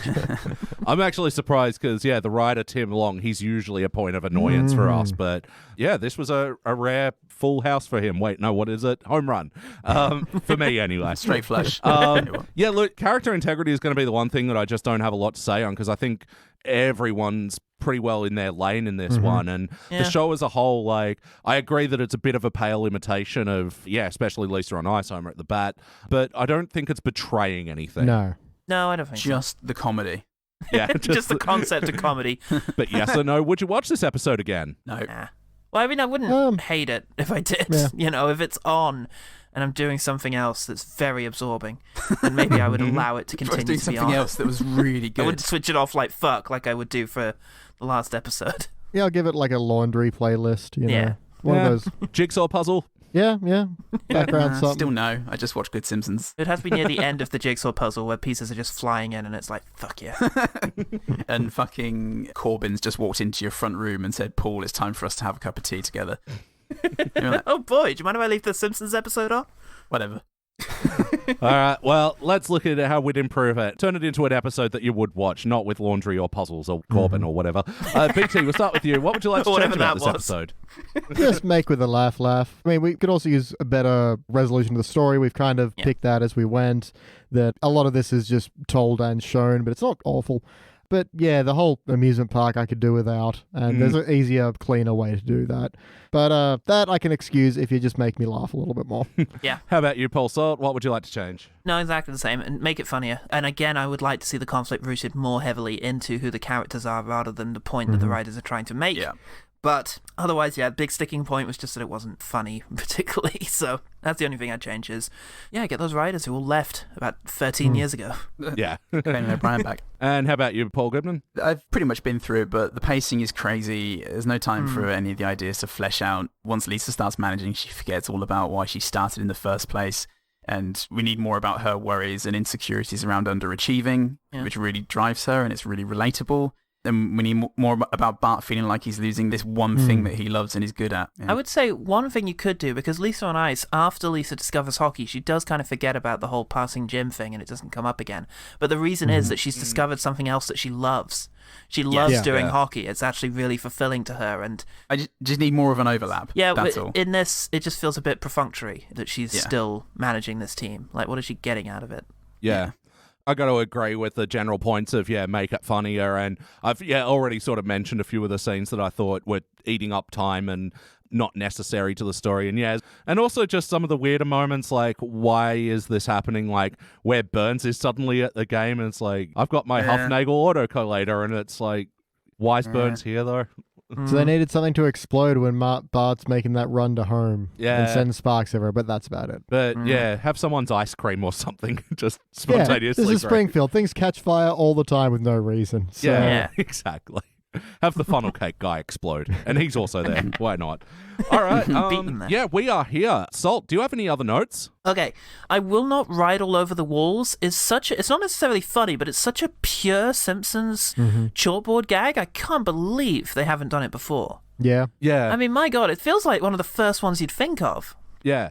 Unfortunately, I feel like it's undercut with like the Banksy, for lack of a better word, logo everywhere. Yes, that is distracting. Yeah, where it's all like, "Hey kids, guess who we got?" I like the reference to whoever Flanders' neighbor is on the other side. There's this reference. Don't you have neighbors on the other side? And I just like because Evergreen Terrace in general, although The Simpsons is a very storied and populated place, no one else important lives on Evergreen Terrace. Yeah, sure. Am I wrong in that? It's just you've got the Bush household across the road, but otherwise, does Gerald Ford still live there? I mean, presumably. hang on a minute. Yeah, didn't reset that to 0, so That's true. He's There's another presumably still episode there. where it's vacant again, and they do mention that people keep moving out. Oh, yeah, really? and then the Simpsons neighbors on the other side, they briefly had the Winfields and then the Powers. But the Powells, fuck. I forgot about the Powells. Yeah, Laura and Ruth Powers, but they sort of got dropped. Yeah, they did. But, I did forget about the Powells, that's true. They have done stuff with other Simpsons neighbors. Yeah, very rarely considering, but... But yeah, I did like Flanders' line there, is a Flanders sandwich with great neighbor bread. Yeah. Very Ned. Yeah. How about you, Goodman? Any other notes? Yeah, I liked the hamster shock face at the beginning when the attractive lady walks past. Oh, yeah. I think it was well animated. Yeah. The line, "Woo, underpants dinner," didn't make me laugh in itself, but Marge responding with, "No, it's not," made me laugh. Okay, yeah. I did actually get one laugh out of this episode. Yeah, just the straightness of it was great. Which gives the implication it's happened before. Yeah. Yeah. Oh, you know what? I did have one other note. Ooh. And it's just that it's weird how frequently sports episodes of American sitcoms or comedy shows are really good. There are examples of really good sports episodes in The Simpsons, Futurama, American Dad, King of the Hill, Friends, South Park, Malcolm in the Middle.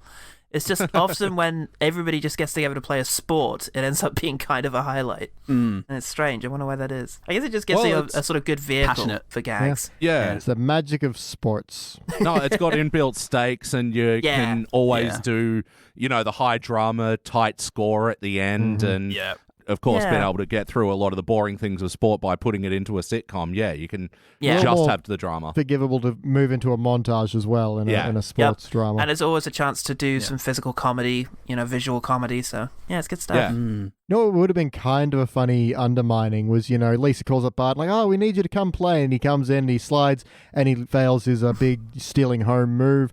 And he's like, "Oh, I lost the game." He's like, "Oh, no, we were actually 14 ahead." I just Like, wanted to just maximize inflict points. That's a good gag. Yeah, it's always in these things. The final game is always a nail biter. It would have just been kind of funny to undermine that. Yeah. No, that reminds me of the bowling team episode of just, guys, I made the shot. We won. Yeah. Yeah, great. Yay. Another great episode of The Simpsons. Yeah, you're right. Yeah, that's a piece. Another great sports one. Have I misjudged you, sports? Everyone has misjudged sports. That's what I've been trying to tell you. Was that all your notes, Goodman? Yeah. Yeah. Sports. How about you, VT? Any other notes? The Yale lady has like a coffee cup platinum club, and I do always enjoy like a premium in the worst possible way kind of joke. Yeah, like Oh, a really yeah. shit status symbol. Yeah, like, ooh, platinum.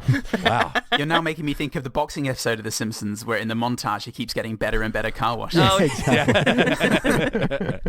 Ultra premium Oh, that's deluxe.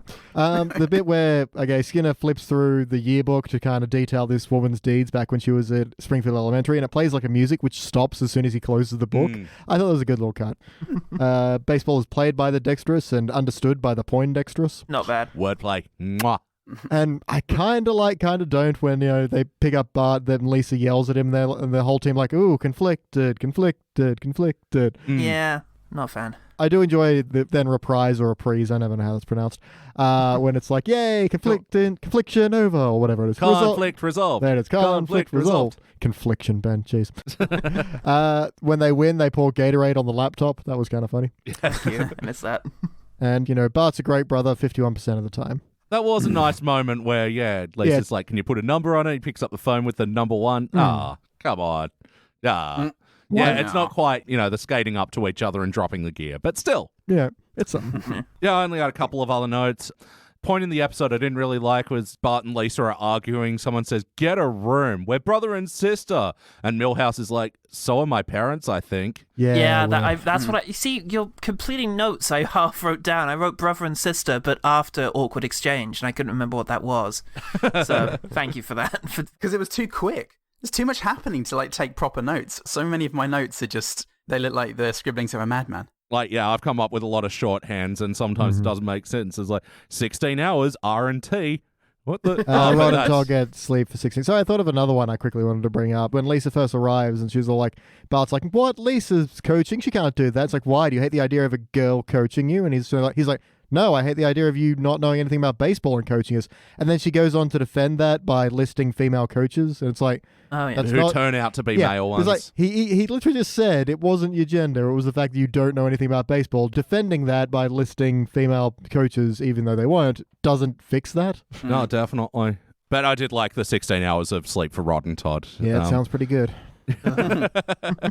Yeah, that's all my notes. It's time to rank this thing. BT, you go first. I'm on the participant bronze border, and I'm going to go participant because if I just got a few more laughs, this would have moved into a bronze. But the fact that I really feel like I didn't get a good, solid laugh out of the whole episode, there were some kind of moments, but nothing that really tickled me. So I'm going to stick with a participant. It's a high participant. It's functional. It gets by. It doesn't need any, sprocket oil or whatever it was. But, yeah. How about you, Paul Salt? Okay, I think yes. Participant feels fair, I think. In as much as I do want to make a distinction between this and episodes that really piss me off. And although on its own, maybe I would say yes, this did fail in its intentions, I will put participant because it had things going for it and it didn't overtly irritate me. Paul Goodman? Yeah, I'm on the participate border, but I think the difference between this and the previous episode that we saw is absolutely going to place this in the participant section, just on the low end, because it did fail, as Paul said, in its primary functions to make me laugh and feel something, but it's not a character betrayal. It participated. Wow, in a game of okay. laughs. I'm going silver.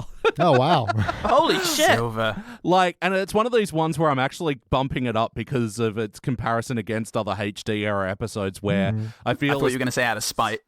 That too. But especially story-wise, I feel like this episode is doing a lot that other episodes don't do.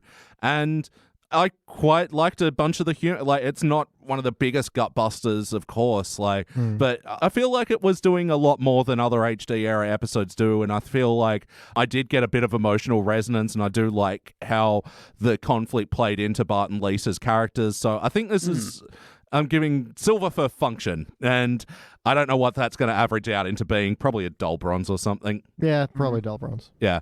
I'm going to shift towards failure to adjust for your score. Damn statistics.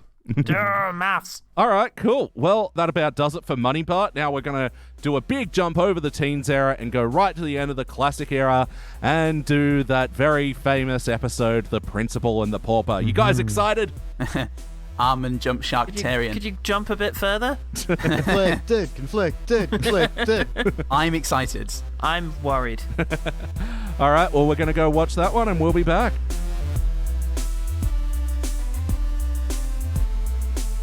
And we are back, and we just watched our, quotes, classic era episode. This was Season 9, Episode 2, The Principal and the Pauper. First released in September of 1997, it was directed by Stephen Dean Moore, written by Ken Keeler. In this episode, yeah, you know this one, it's the Armentarian one. Hey, what did we think? Fuck you guys. I have complicated emotions there, Elliot. Yeah. Mixed emotions, definitely. Yeah. I remembered this being better than it was. Yeah, me too. That's a lot of Season 9 for me. Yeah, which is very unfortunate, but I did... There's still... Sorry, I just had to take a Gaviscon because my reflux was playing up. So give me 1 second. Are you trying to not? podcast, but your reflux keeps playing up on you?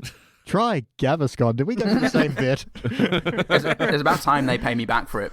No, the bits I was going, are you choking on your own mixed emotions here? Oh, much better. Is the acid of your mixed emotions shooting up your gullet?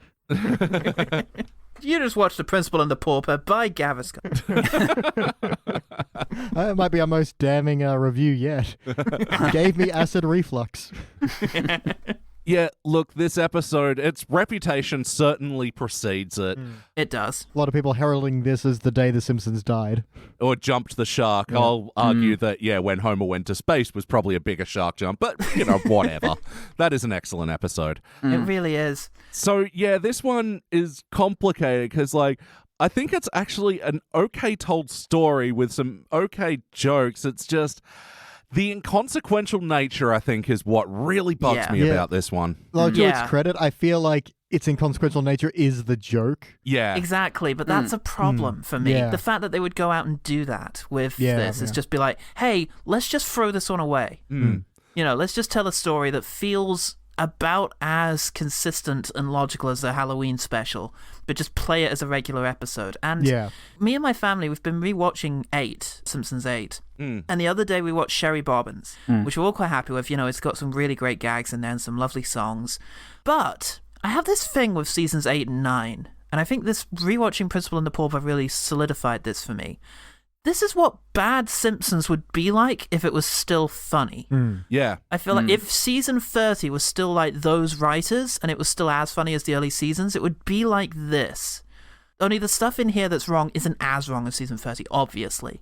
But all that stuff is kind of going on now. The fact that everything is at the expense of jokes. Jokes first, character integrity second. I will say, I thought there was some emotional heft. True. Especially in... albeit rushed, his flashback in Vietnam and then the real Seymour Skinner encouraging him to take a more positive approach to life.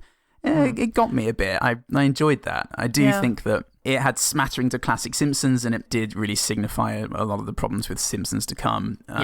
But I do wonder if The Simpsons would have ended this season or if season 10 perhaps, it could have been excused as a... Yeah. Probably. Yeah, maybe they're doing something weird here and it's kind of inconsequential. But you now know that this is a fact about Seymour Skinner, and yeah, look, they stumbled a bit in the final 2 seasons, but they got there. It probably wouldn't have been such a retrospective catastrophe.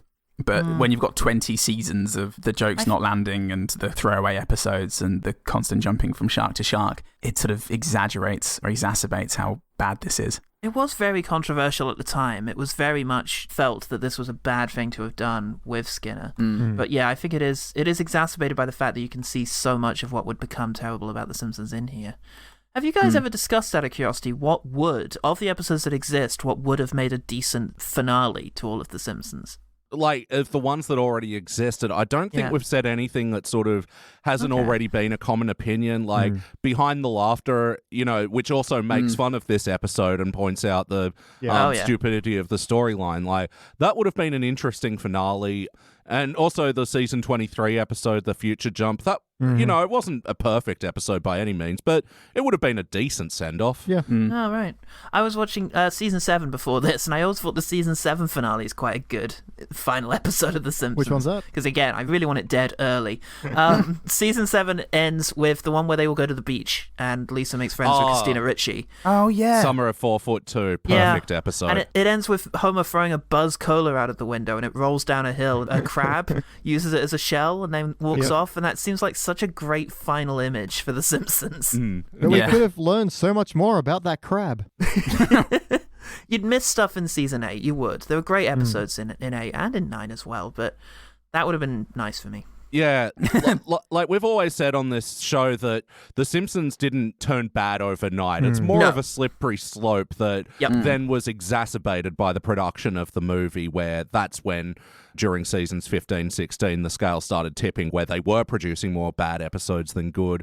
But yeah, this one, it's a definite turning point for the show, where it still had some classic era jokes, and also, you know, the pedigree of Ken Keeler behind him, which, if you don't know, was a prominent, prolific writer for Futurama, and penned some of the best episodes. Our friends over at Baby Beard Media have said a lot of nice things about Ken Keeler. Indeed, and that does just make it doubly surprising, because you hear like the audio commentary on this episode, and I can't remember who it is, but one of them is sort of saying, you know, it's so weird that everybody got so hung up on this, you know, and that they invested in Skinner, when, you know, and it seems like they even don't have that much respect for him as a character. They're just like, is he top 10? And it's like, I don't know, to some people he will be, you know, and does that matter to cut the legs from out of a character like this? For me, this made me like Skinner more. This episode. Okay. I liked this background. I really liked it. I genuinely don't have an issue with the story in itself. It's more just the leaning towards gags, and meaning that there are just so many more jokes that don't work. Just ending with where Skinner is talking to his mum, and he's saying, he's your real son, you know, you should be together. And she just goes, you're my real son. Yeah. You know, I got close to welling up. It was a really nice moment. Yeah. I was just going to say, yes, there are some, aside from the initial thing that they do with the character, which, I don't know, for me, yes, the potential niceness of what it adds to his background is just kind of undone for me by how willfully and outright non-canon they wanted to make this, as epitomized by the final joke of, you know, you're going to see a much more different Seymour Skinner. Oh, no, we're not. Yes, mother. You know, it's not a bad gag, but it just goes out of the way to really point out, don't worry, everyone, none of this is going to come up again. It's not going to be an issue. It's not going to change who Skinner is. Just forget about it, you know? And that's just such a weird thing to do. Well, like you were saying before with the comparison of a Halloween episode, that's sort of how the producers felt about it, that this episode does exist in a bubble, and they didn't see a problem with that. But the problem is it's never framed as a non-canonical episode, and that becomes a cop-out excuse. Yeah, for sure. Yeah, it's just, you know, what they said in retrospect when everyone kind of came back at them. I will agree, though, initial concept, I'm not too sure about doing this, but what they do right, and they don't bother to do in later episodes, is that they think, what would the actual emotional reaction be from all of the characters around him? And I was surprised to see there's only one scene of Skinner's mother not being happy with the new Seymour. I thought there was more than that, but there's one sequence of him borrowing her car seats, and that's it. But I liked the scene he has with Edna, where he's skipping town.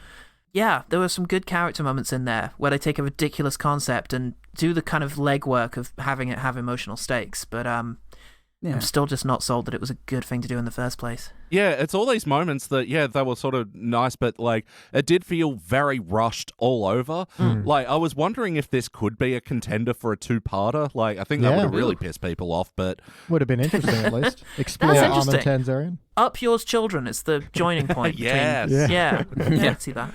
Well, let's hook into the questionnaire proper and really, dive into this episode, this controversial episode. BT, we'll start with you. For better or worse, what stands out to you? All right, scalpel, please. Well, if we're going to dive in, I thought we were going to do an exploratory. Anyway, what really stands out for me is the line that I had to have you stop and rewind for me because it really got me, which is when Chalmers walks into the teacher's lounge and Edna offers him coffee-flavored Beverine. Oh, yeah. Coffee-flavored Beverine. He goes, yes, I take it grey with creamium. Yeah.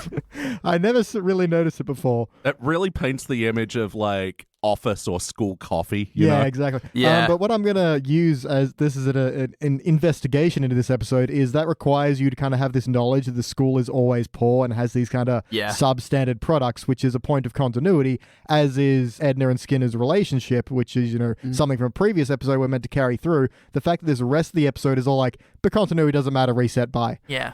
Is very weird to have two very strong points of having to know this show and then telling you to stop and ignore it. And that's what stands out to me, Elliot. Yeah, it does seem very selective. And yeah.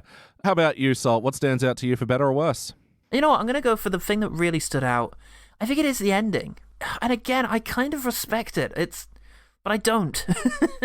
It's a good gag, the idea of having an ending where it's like, none of this matters. Nobody's allowed to mention this anymore. By punishment of torture. Yeah. It's a bold ending, and I respect it for that. It's funny. It's like, Marge, honey, I haven't learned a thing. It's similar to, actually, you sure you want to give that freak his job back? He seems to know all the students' names. From an earlier time in which Principal Skinner was kind of banished. Yeah. But I don't know. It's frustrating here in its delivery and in what it's trying to do. Because it's a gag at the expense of the integrity of the characters, and it just feels way too representative of where we're going to be going with this, which is just literally you could just kill off all the characters at the end of every episode like Kenny or something. It doesn't matter. None of this matters anymore.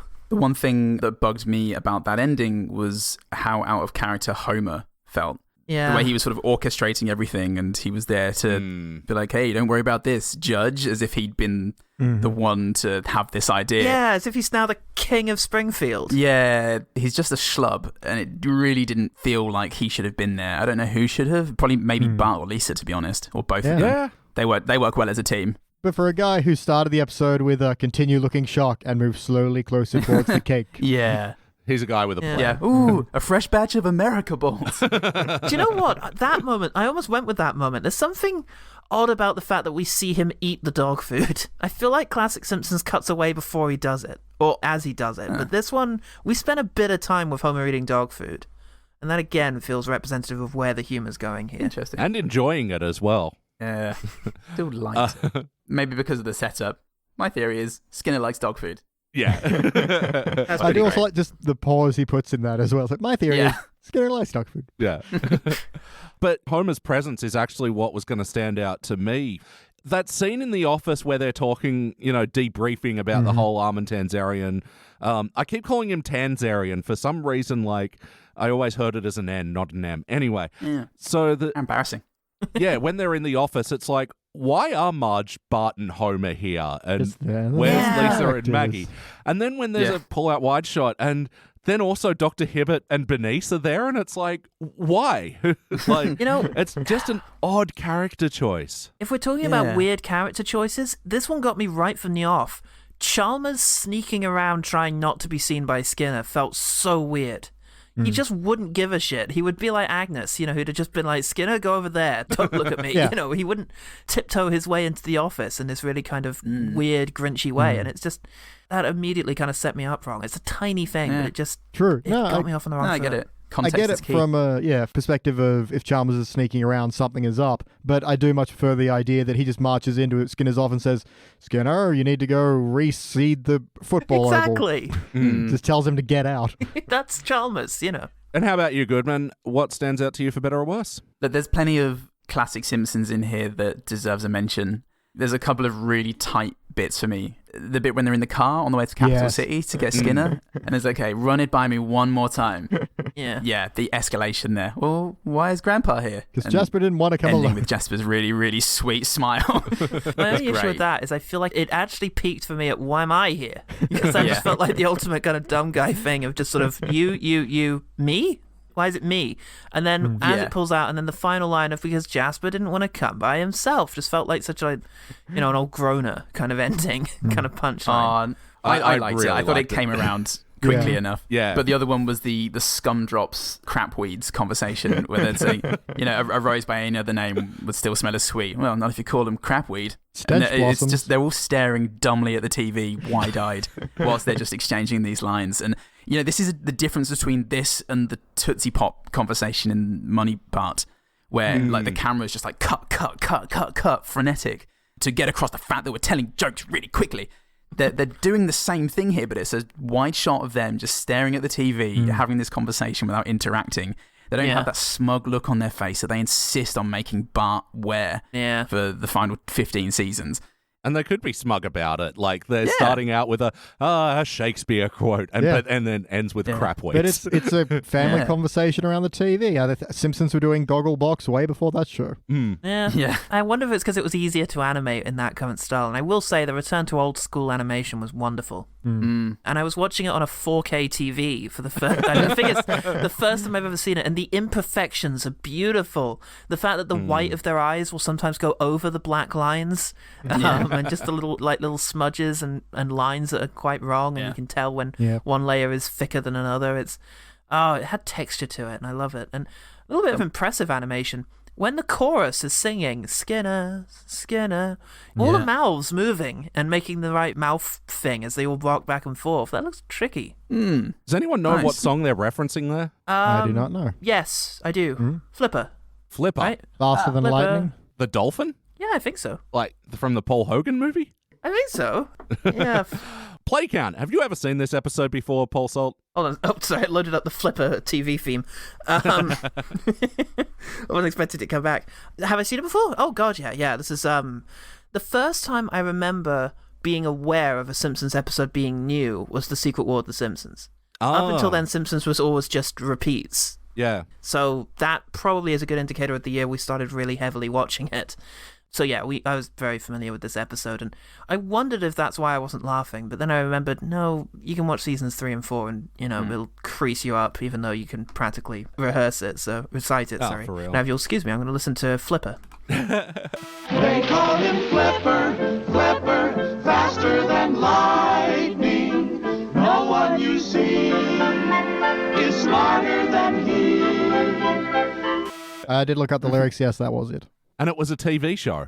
It was. Oh, I only knew from the 90s movie or something. Oh, really? What a choice. Oh, so they lifted the lyrics as well. I thought they'd have at least changed it slightly. Well, no, I think that's quite funny that they just changed the name from Flipper to Skinner without changing anything. Yeah, that's true. And that he's now faster than lightning. Yeah, that's true. That's pretty good. How about you, Goodman? Have you ever seen this episode before? I have, many times, back when I wasn't aware of a thing as a season.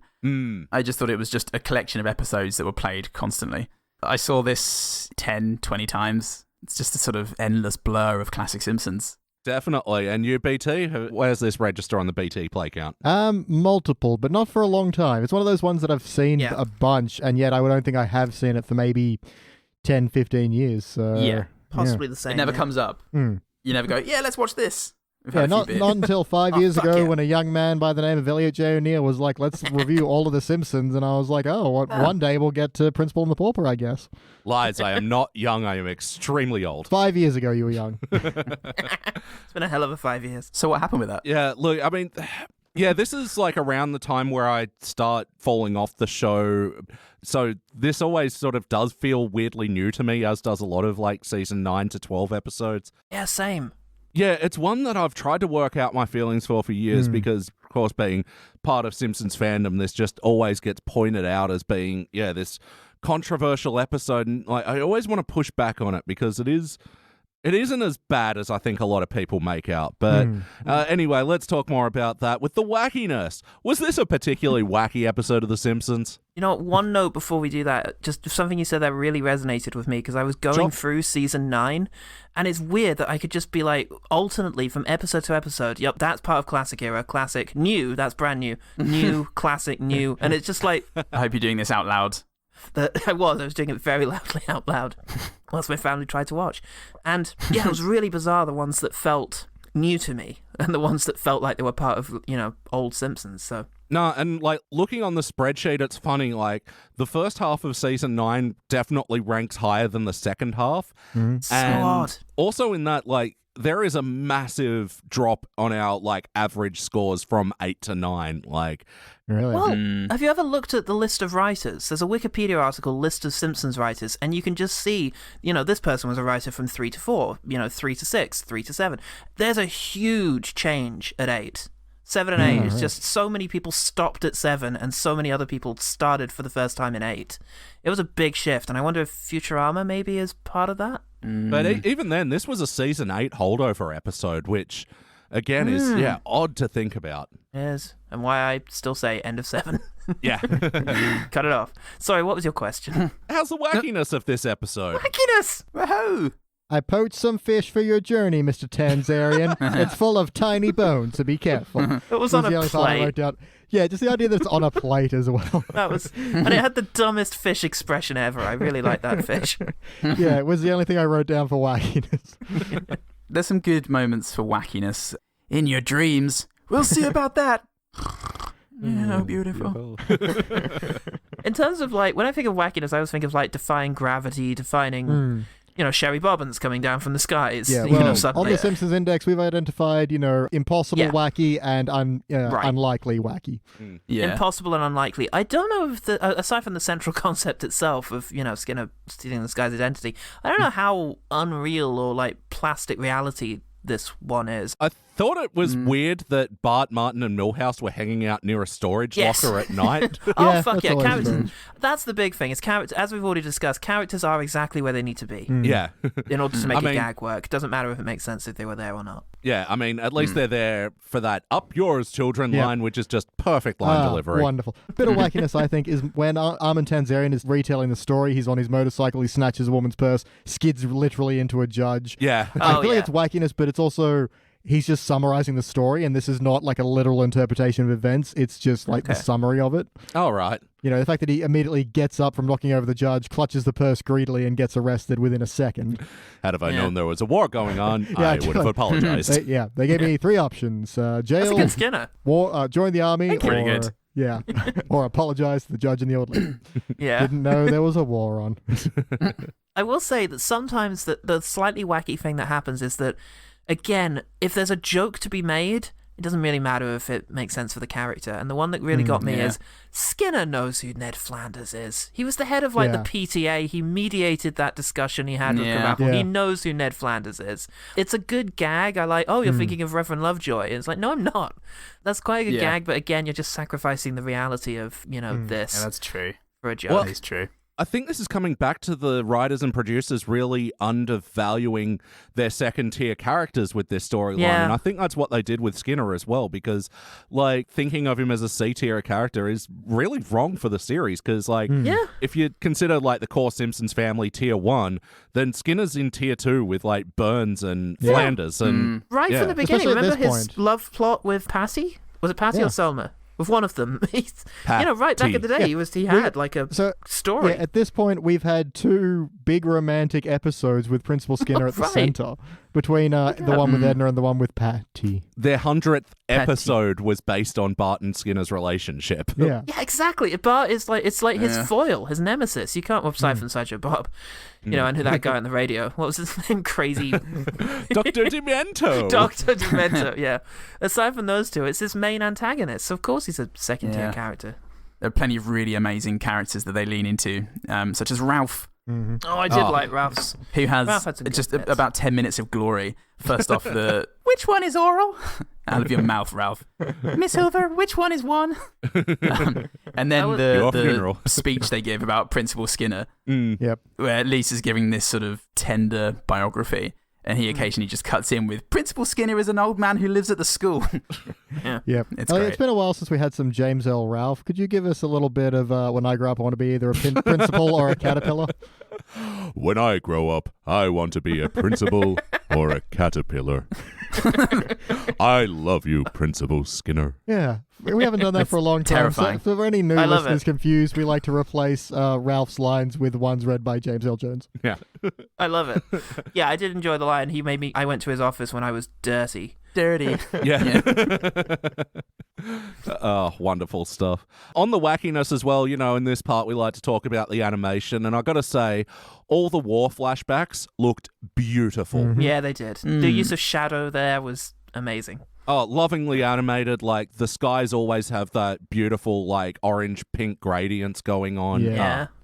Some really good stuff there. And they make it visually distinct from their World War II flying hellfish flashback as well. Yeah, They've true. acknowledged Different it's war. a different theatre. Yeah. The sky was all grey in World War II, apparently. Yeah, but when Vietnam was orange and pink. And a kick-ass soundtrack. Yeah. But yeah, it's got the great line as well of like, don't you have any dreams, son? All my dreams involve combing my hair. My hair. Yeah, it's fucking great. It really does help paint this alternate character of Skinner. Yeah. He's faster than lightning. But how about the emotional core of this episode? How was the heart? Again, it's a concept I kind of wish they hadn't done, but they do hit upon the right reactions from the people around him. Yes. I think is what I'll go with. There are some good moments. There's a bit where, Skinner comes home to Agnes. Sorry, Armin Tanzarian comes home to Agnes to, God, this gets confusing. And she has that suggestion of, I think she knew. And then it just says the lie made us both happier. And that really kind of ties in later on where she's all like, you are my son. I spent longer raising you than I did him. As weird as it is to have Agnes reunited with her long-lost son and not care in the slightest. Well, actually, neither of them care. Like, it's very weird that the actual Seymour Skinner doesn't spend any time with his mother at all, despite being separated from her for 26 years. It is rather. But you're right, that is a nice thing. And there is a heart to the story, the idea of you choose your family, which is a sweet thing. Yeah. Which is nice, but again, it just feels like the gag of this ending they wanted to do, of the aggressive resetting of continuity, is just working against that heart for me, and that's unfortunate. I would have liked it if maybe Skinner had been a bit different after that episode, and maybe everyone keeps calling him Armin. I don't know, just something to make this mean something. They have the resolution with Mrs. Skinner, ordering him to come back and ordering everybody out of the apartment, which I loved. I thought it was really fun and believable and sort of in character. So they didn't need to have her do that again at the end of the episode, because they already kind of did that joke and they used it in the emotional scene, or one of the emotional scenes. Yeah, and that was the reprise, and especially from the start of the episode where we basically saw her abuse her son into coming to his own surprise party. Which is great. It's wonderful how horrible she is. Yeah, I enjoyed that. I enjoyed her yelling him to the auditorium and just, no, guys. But I feel they did hang a lampshade on it with, oh, you are the master of deception. I surely am. It's like, yeah, I get it. I get it. But no, as well, they're establishing their routine where they do silhouette night and do funny captions for her bird book. Like, Yeah. Well, that ties in later when she's all like, this new Skinner is a weenie. Well, the old one was a weenie, but he was a weenie. Oh, weenie. yeah, talking about emotional moments. Yeah. My favourite line near that, is this the line for bashing the new Seymour Skinner? And to have 10 items or less. 12, 11, 10. You guys are weenie. That was great. Yeah. The most emotional conversation I've ever heard with the repeated use of the word weenie. But, like, even Agnes getting that turning point, which was, had you ever told that to him? It's like, oh, yeah. Yeah. Never told my weenie how much I love him. Well, you should. Everybody at home. Yeah. Yeah, grab weenie. that weenie and make it feel loved. Oh, dear. That's what you want the pulls, you get the pulls. And the pulls. But yeah, with these emotional moments, it's just unfortunate that they rush through so much stuff because, you're right. The scene with new old Skinner and Agnes is just, it's one thing, and we never see him try to have a relationship with her. Yeah, he's all just like, I've gone to a bar and I came back to change it to a turtleneck, which is not a sentence anyone has ever said in their life.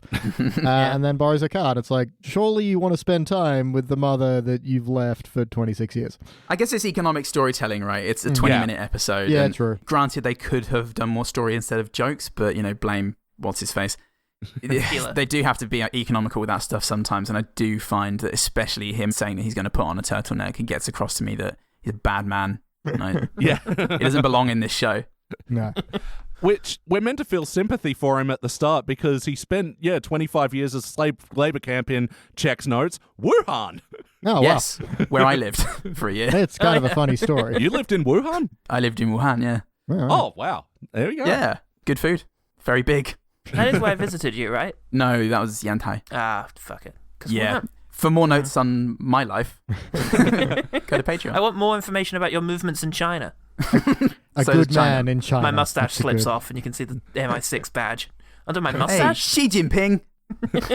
So Get out of it. can you speak Mandarin or Cantonese or? Idiot. That was just a little. That literally means a little, which is what any white person does. They just say, I can speak a little bit of this in the accent, in the language, and everyone laughs and ignores it. Only he pronounced the second syllable slightly differently, so it actually means the fridge door is still open. Yeah, it means I have diarrhea.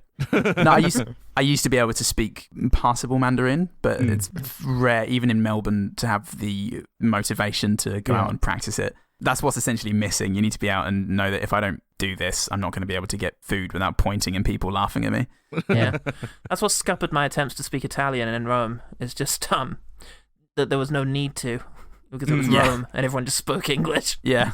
To the point where you'd go to a waiter and try and ask for something, they'd be like, "Sir, please. You're embarrassing It's yourself. going to be a lot easier for both of us if you don't do this." No, it was funny in Italy. Like, I noticed that I'd go parler inglese, and they'd be like, yes, of course. What do you need? But in France, I'd go parlez-vous anglais, and they go oui, and I'm like, Yeah. Get out of that, you prick. And that was just a guy from Dorset. But, it's rough. It's rough over there. Everybody's out for themselves.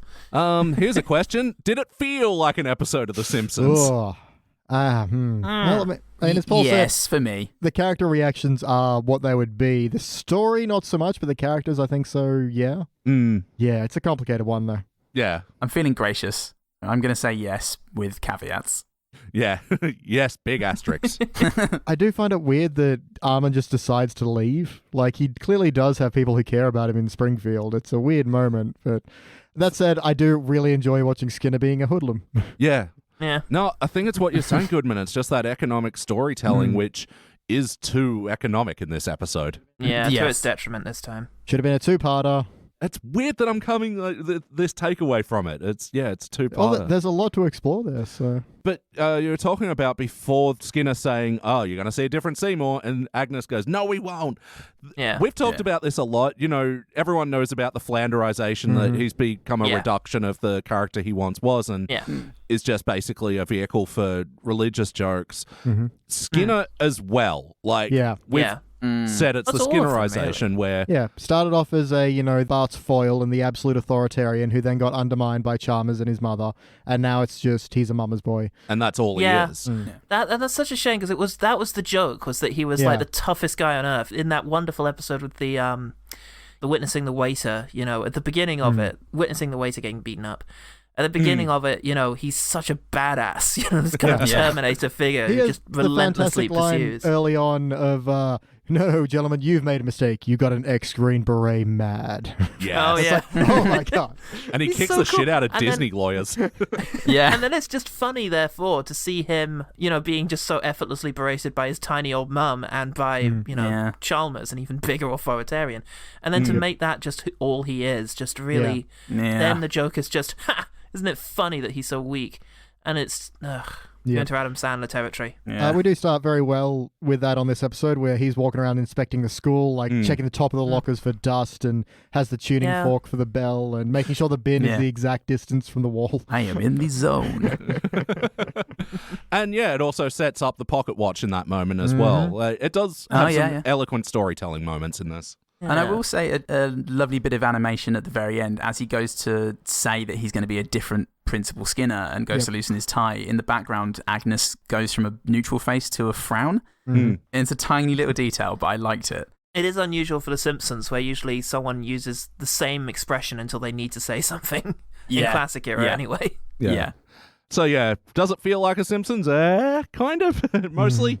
But yes and no, would you watch this one again? I feel like I've gotten everything out of it, but for those key lines, and again, just to really analyze and think about it. I'm not sure I would. I honestly don't think I need to. I feel like if I'm ever in the mood to just watch The Simpsons I really love, I really don't need to go this far in. I might go a few further. I'm curious, because I noticed, is it the next one is Lisa's sax? That surprised me because I could have sworn that was in better Simpsons seasons, so I'd be curious. But then I started thinking about it.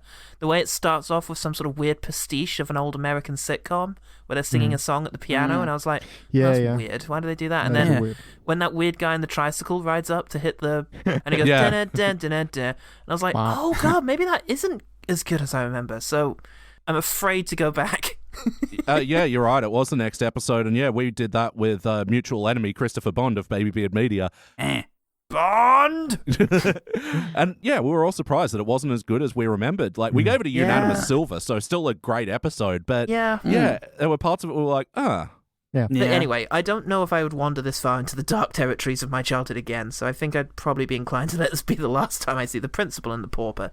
How about you, I wouldn't Goodman? turn it off if it was on. Well, for the previous episodes we've done, maybe for one of them I said if it was on, but I take that back. I think if this was on, I'd watch it. If the others came on, I'd turn them off.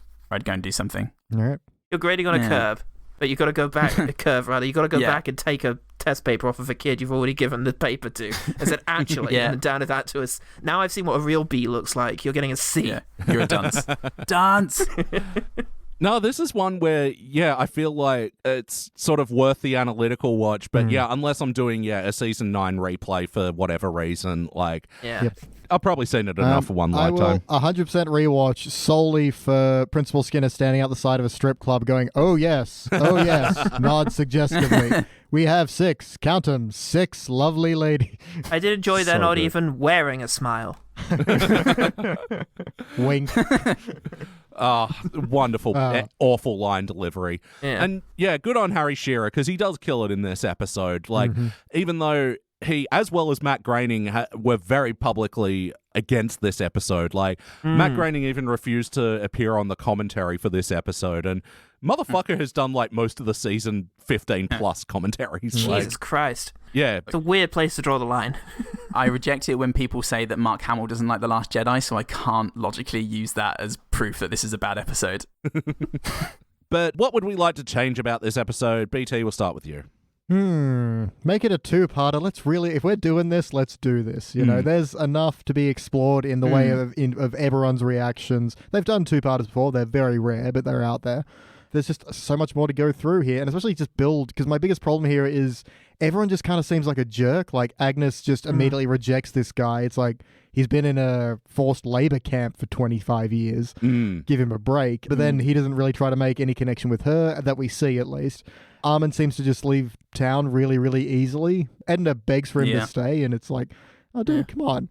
Take her with you. It's like, you can have a life. What is she getting out of this place? Fuck it. I do like that he views himself as having so little now that he just goes back to being a poor thug. Yeah, there's a lot more I would like to see. So instead of removing it or changing it too drastically, I just want a lot more. In fact, let's spin it off. The Armin Tanzarian happy hour. Yeah, alternate timeline, you want them to cancel Futurama and just focus on Tanzarian. Not in any timeline do I want them to cancel Futurama. Even this one. Okay, how many more good seasons of The Simpsons it gets us with keeping Futurama, goddammit. It's true. How about you, Salt? What would you like to change? Okay, let's keep it going. You know, let's actually, if we're going to do this, if you're going to massively shake up continuity, let's keep it going. Why the fuck not? We killed off Maud. So, okay, first of all, most crucially, the real Seymour Skinner, make him a funny character. Don't make him Martin Sheen being a stick in the mud. And we've gone, how long have we been talking? 50 minutes. We haven't mentioned that it's Martin Sheen because it's nothing. Because he's a complete drag of a character. Yeah. He's a drag. He's so not funny. You know, and I get that's the point, but it's also, a boring character for the audience is boring. He has one bit, actually, I quite like, and that is, are you asking me out? That was, that was my sole bit with Martin Sheen. But make him a funny character, keep him around, and then have Armin Tanzarian become someone else in this town. And just keep him around, still romancing. Maybe he flees town and is dragged back, but you don't want to resolve the ending? Fine, don't resolve the ending. Have whoever this new character is, the real Seymour Skinner, stay Principal, and put Skinner somewhere else. Find another place for him, and just, Tanzarian, put him somewhere else. It always end season 9 as Principal. You could bring him back around eventually when people decide they still like this guy, but yeah, if you're going to do something this big and not have it just feel like you ran out of ideas, you've got to have some consequences to it. Yeah. How about you, Goodman? So, first off, the other Martin Sheen line that I liked was well, if a man pretending to be me can do it, logically the real me could do a much better job. Yeah. Good enough. But yeah, I think be a bit more picky with your jokes. More jokes doesn't mean better. It doesn't mean it's going to be funnier. Spend more time thinking them through, and don't be afraid to kill your darlings, just because you've got a whole bunch of jokes there. Maybe have a look and decide on getting rid of some of them and think about, just the emotional side of things and spending a bit more time resolving. Because we do have the scene where Marge is very harsh to Armand Tamzarian. Oh, yeah. Almost out of character for her. I guess it fits because she's quite conservative, I guess. And also a stick in the mud. So something like that might really sit badly with her. But it is, it's still a scene that gets across to Skinner the sort of the shame that he should be feeling for doing something so terrible. But yeah, I think it's the balance between jokes and story is a little bit off. There are some moments there where it just feels like there wasn't a joke, and one of them for me is when Bart is in Principal Skinner's office. And this should again feel kind of big because the power balance has massively changed. And it ends with him saying, whoa, easy there, you big imposter. And just big imposter is so on the nose and not a gag that it felt conspicuous. Yeah, that was a weird end to what could have been a powerful scene. No, and even though the Simpsons do have ties with Skinner, it did feel like they were just sort of there throughout this whole thing. And talking about what I'd like to change, I forgot who mentioned it before, but it's actually kind of weird that it isn't a Bart and Lisa mystery episode, you know? And Lisa is largely, besides the speech at the start, is largely absent from the rest of the story. And I would have liked to see a lot more of her involved. And like I was saying, I think a two-parter would have been necessary. But the other big change is I would have pushed this to the 200th episode because, even though Trash of the Titans is, it's a great episode and everything, and it's a bit of a spectacle, I think it would have been an interesting tie-in, especially with the 100th episode being when Skinner got fired, this being another Skinner-Bart exploration as well, and, tying in the whole Bart and Lisa mystery as well, and them trying to find a way to reconcile the plot. You know what? I did just realize we're sitting here talking about we could have even spun this off into another show. I just realized they did. It was called Mad Men. Because Don Draper is not his real name. He stole it from an army buddy who died. Oh, God, I've only seen the first 7 episodes. No, I wish I'd seen that. It's revealed in the first season. It's fine. Yeah, it's early on. Fine. Ow. No. Now I might one day consider possibly watching Mad Men, and I won't instead. It's on the list. All right, we are here. We'll start with you, Goodman. Do you have any other notes before we rank this thing? I must say, in many ways, Springfield really beats the old Labour camp. It's a good line. That is good. I didn't notice that joke. Yeah, it's halfway through the story. That Martin Sheen. It's halfway through the episode. I'm usually asleep. It's that Martin Sheen delivery, though, just so dry. Martin Sheen's good. He's not good in this. I thought the delivery was in keeping with the character. I quite liked it. He was dull and a disappointment, despite everything. How about you, Salt? What are some other notes that you have? That's not how I usually ask that. Any other notes? I liked it, though. It was good. I like the repetition. Both times, actually, the delivery of I'm leaving town forever, because it's a joke in and of itself the first time he says it. It's rather than watch a movie with you, I'm leaving town forever. And the repeat. I'd like to marry you, except I'm leaving town forever. Do you know what? Edna's little noise when he says things like that makes me want to marry you. Her little noise was nice. I like that. It's like, oh shit, they actually have a bit of passion between them still. Yeah.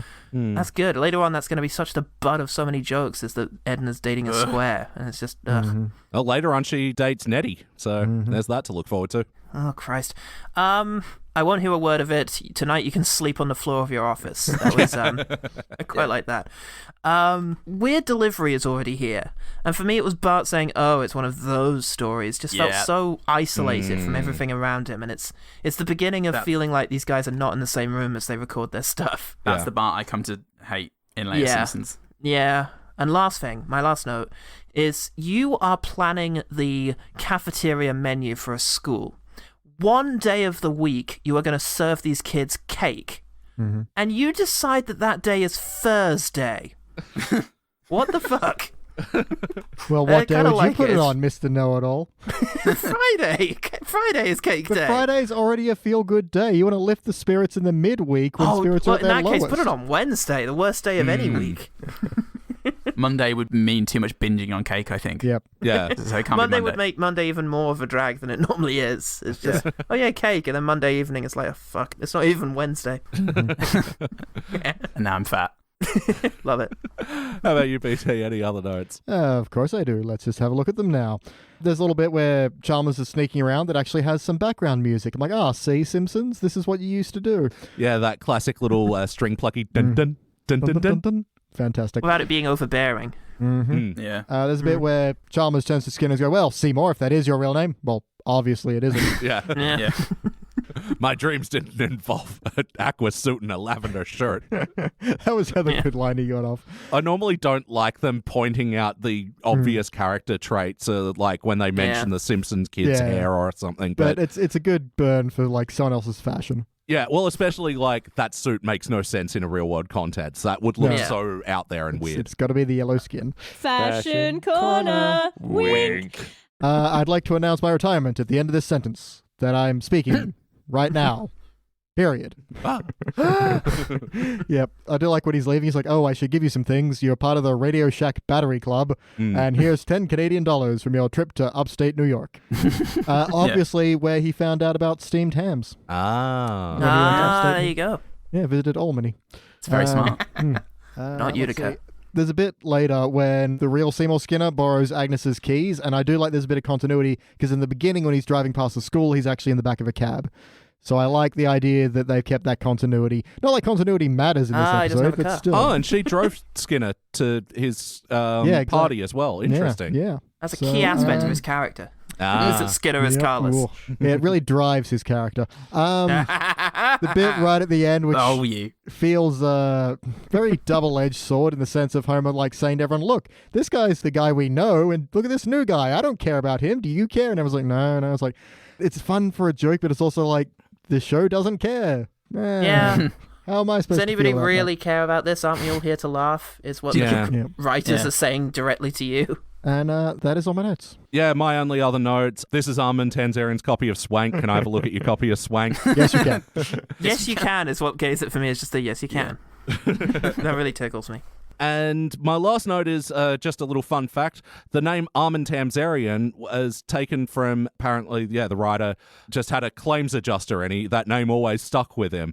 And So it's a real name? Yeah. What? And the real Armin Tanzarian is now a California Superior Court judge. Holy shit. Oh, cool. Wow. Or is he? He must get such shit from, like, Simpsons fans. Crims.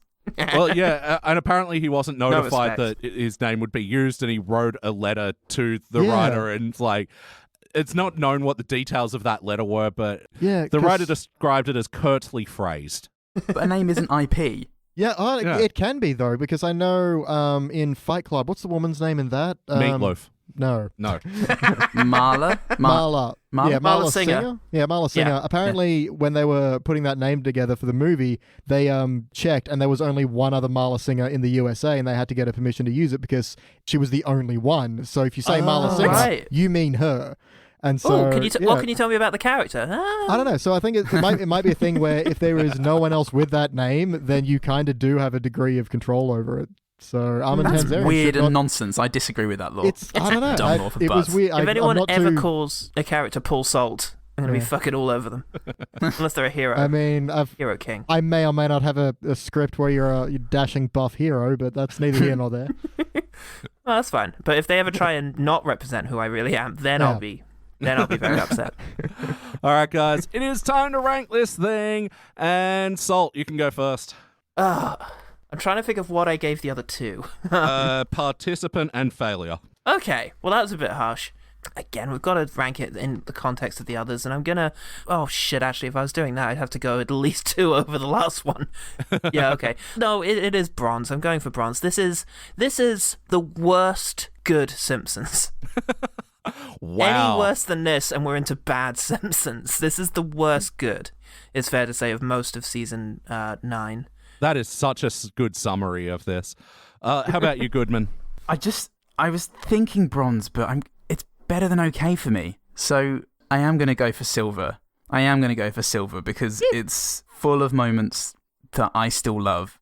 and there is enough in this to make me feel good. There was only a few minutes here and there where I didn't laugh and started to feel a bit bored. That's funny. So I'm going to go with Silver. I'm going to live my truth. The last Classic Era episode we reviewed was Secrets of a Successful Marriage, and like that one bummed me the fuck out at the end. Yeah, that's kind of sad. This one, I'm not sad, I'm not mad, I'm just disappointed. And I think this is actually, from a certain point of view, a cubic zirconia in that this is an important episode. It's iconic, in the history of the show. But having said that, like, I agree with it's a silver for me as well. But yeah, big asterisks and all that. BT, what do you reckon? Yeah, I'm very split. I'm right on that Brilva border because there are some really funny, iconic moments in this. I think I am going to go with a bronze, though, because ultimately I didn't get as many laughs out of this as I was hoping. I remember this one being a pretty good episode despite the controversy. Just, yeah, the storytelling and the overall arc of The Simpsons is strange that this one was meant to just be, oh, we've reset to zero, ba-da-ba-ba-da-ba at the end. Yeah, it just rubs me a little bit the wrong way. So there's still some things to check out in this one, still some merit, but overall bronze. All right, well, averaging out, this will be a dull silver. It'll be the first dull silver from Season 9, but it won't be the lowest rated episode of Season 9. That honor goes to All Singing, All Dancing, the song clip show. But even then, it's outranking Last Temptation of Christ, Simpson Tide, Trouble with Trillions, Natural Born Kisses, like... Yeah, sounds right. Lesser episodes in this season, but Man, Trouble with Trillions, I would have assumed was like season 13. That one really feels later stage to me. It does, agreed. There's something about that one in particular that's very much kind of move on so nobody notices that this isn't very good. You know, new scenario every few minutes. Yeah. No, you're right. On that scale, I feel better about where it's ended up. Yeah, I think it was honestly the right ranking. The average, I think we nailed it on this one. Go team! Well done us. All right, Pauls, thank you so much for joining us again for the Simpsons Index. Thanks for having us. It's been absolutely wonderful. And if people want to hear more of the Pauls, where can they do that? Well, they can tune into One Good Thing. We're on everywhere at this stage. Elliot doesn't stop talking about us, so you just need to tune into the Simpsons Index and you'll hear everything you need to know about us. But you can also just find us. I turned on my microwave the other day and there was One Good Thing. Just right there. Yeah, it's everywhere. Talking about you. So we're also on Twitter and Facebook at OGT Pod. Yep. And that's it. We don't do Instagram or anything like that because we're too sexy. That's social media makes me paranoid in a sexy way. We're on Pornhub. I don't quite get why, but we are there, so you can check us out there. Someone's uploading us. I think that's a Podbean default, isn't it? Yeah. Yeah, you have to uncheck the box, the Pornhub box. Pornhub got rid of a bunch of their content recently, so they're just to make way for all the podcasts. Exactly. That was the only In we reason. slip. People are sick of butts. But also, people can support you on Patreon over at patreon.com/ OGT Pod. There you go. OGT Pod. Yeah. And I'm currently enjoying listening to the adventures of Paul Goodman and some other guys on Roll to Cast, the Pulp Cthulhu season. Yes. I'm a Frenchman. Enough said. And BT, if people want to check out more of our stuff. Well, Elliot, now people can go to www.patreon.com/SideQuest Studios, which is the catch-all umbrella for all our shows, including Simpsons Index, Thrones of Game, and Pulp Fury Radio. If you want to support us, that is where you can do it. Yep, and we'll give you a bonus show every week, which is called Except When He's Not, where me and BT are reviewing all the episodes of The Simpsons that BT wasn't there for when we reviewed them on the Simpsons Index proper. Yeah, I'm really looking forward to getting The Simpsons tied because I have different memories of that to the review. So, Did you guys get it wrong without me when I wasn't there to get things right? Almost certainly. Yeah. Pay us on Patreon to find out. I'm going to. You should too. All right, we better get out of here. But once again, thank you, Paul Salt. Oh, thank you so much. It was amazing. And thank you, Paul Goodman. The monorail is really... Oh. Cheers, BT. Ahoy. And I've been your host, Elliot J. O'Neill. That's all the mustard in the house. Thank you for listening to the Simpsons Index podcast, which is also an online spreadsheet available at thesimpsonsindex.com. You can chat to us online at facebook.com/thesimpsonsindex or at Simpsons Index on Twitter or Instagram. Now, there's no bonus scenes for this episode, so we'll catch you next week.